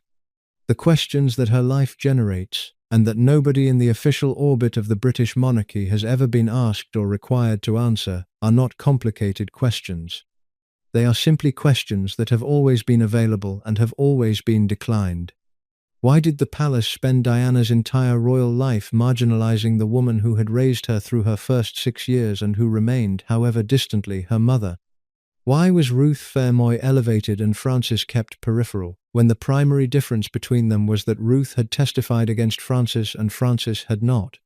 Why was the story of the custody battle, which was directly relevant to understanding Diana's emotional life, kept out of the official accounts of Diana's background for so long?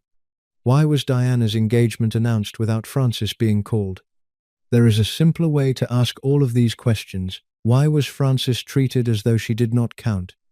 The answer involves the palace's understanding of narrative control.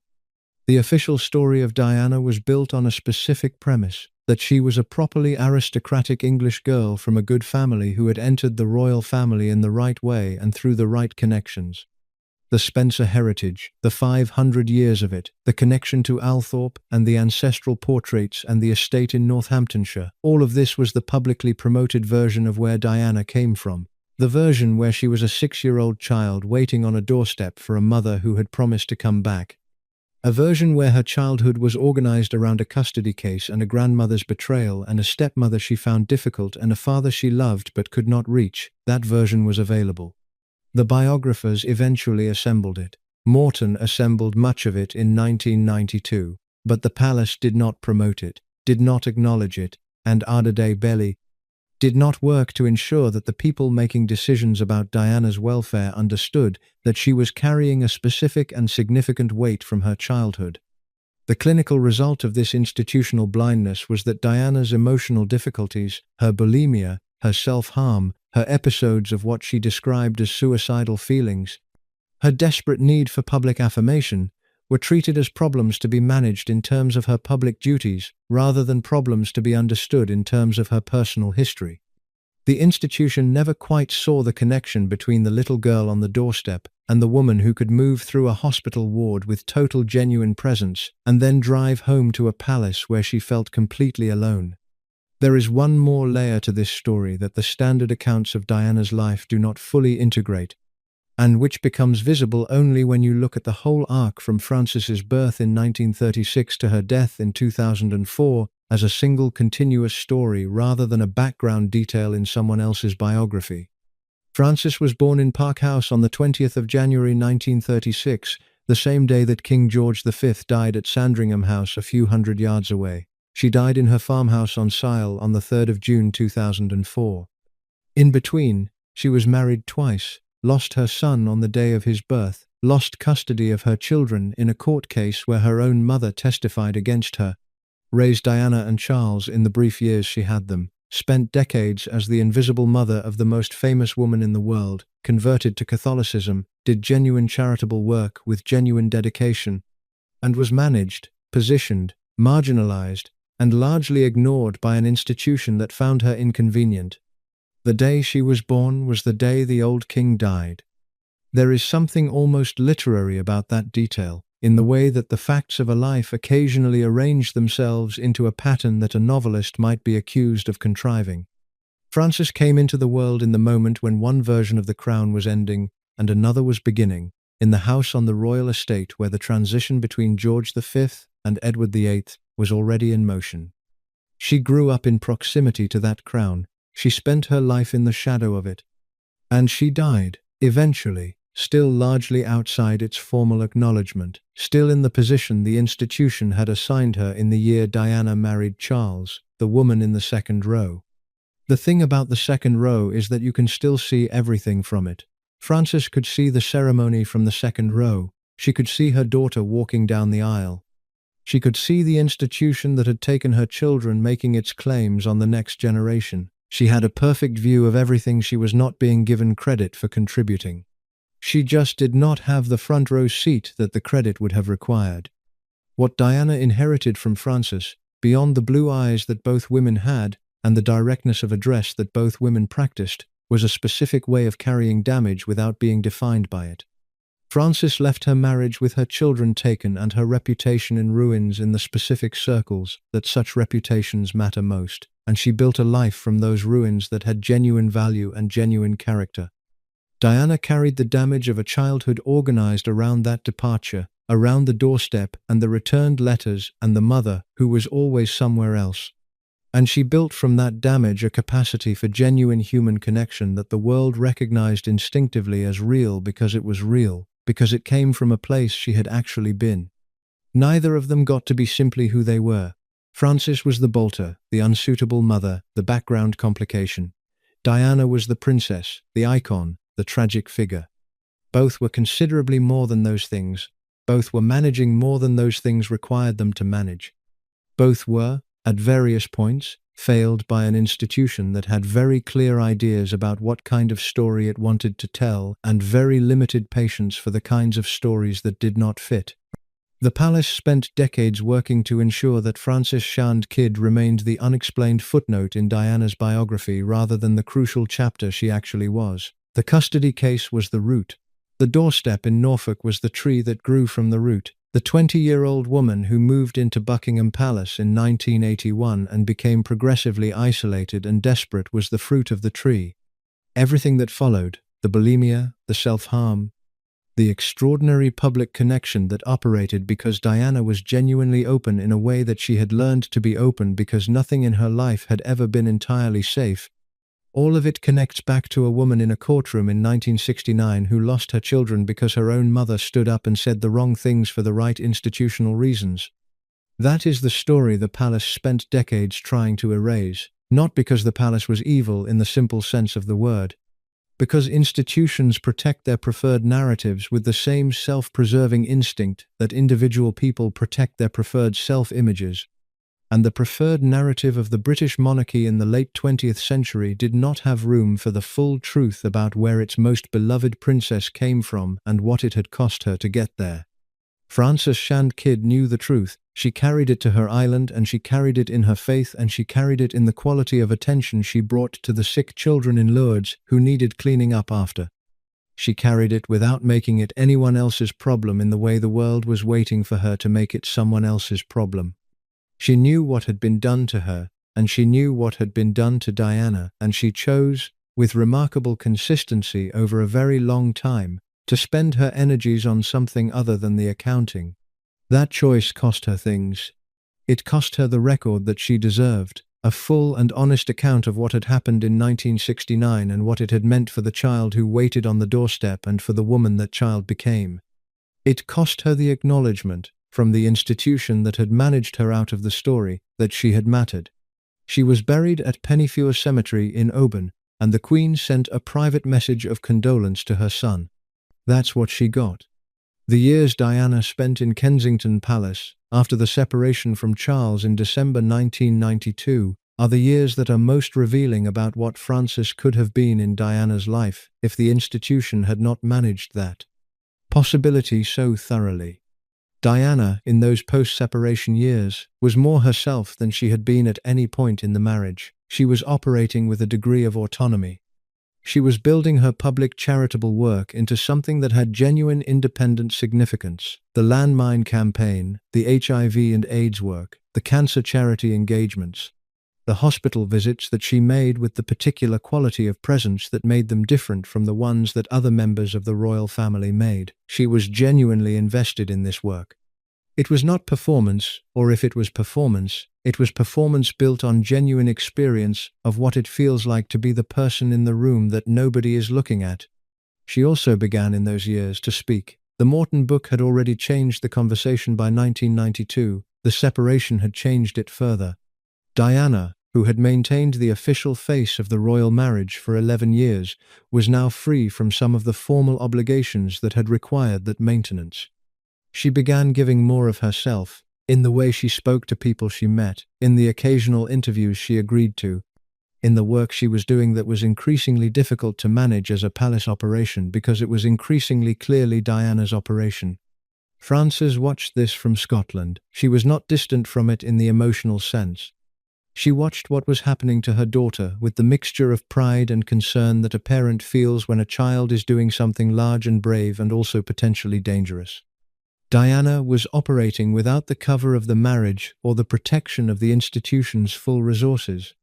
She was exposed in a new way, and the people who were drawn to that exposure were not always drawn to it with good intentions.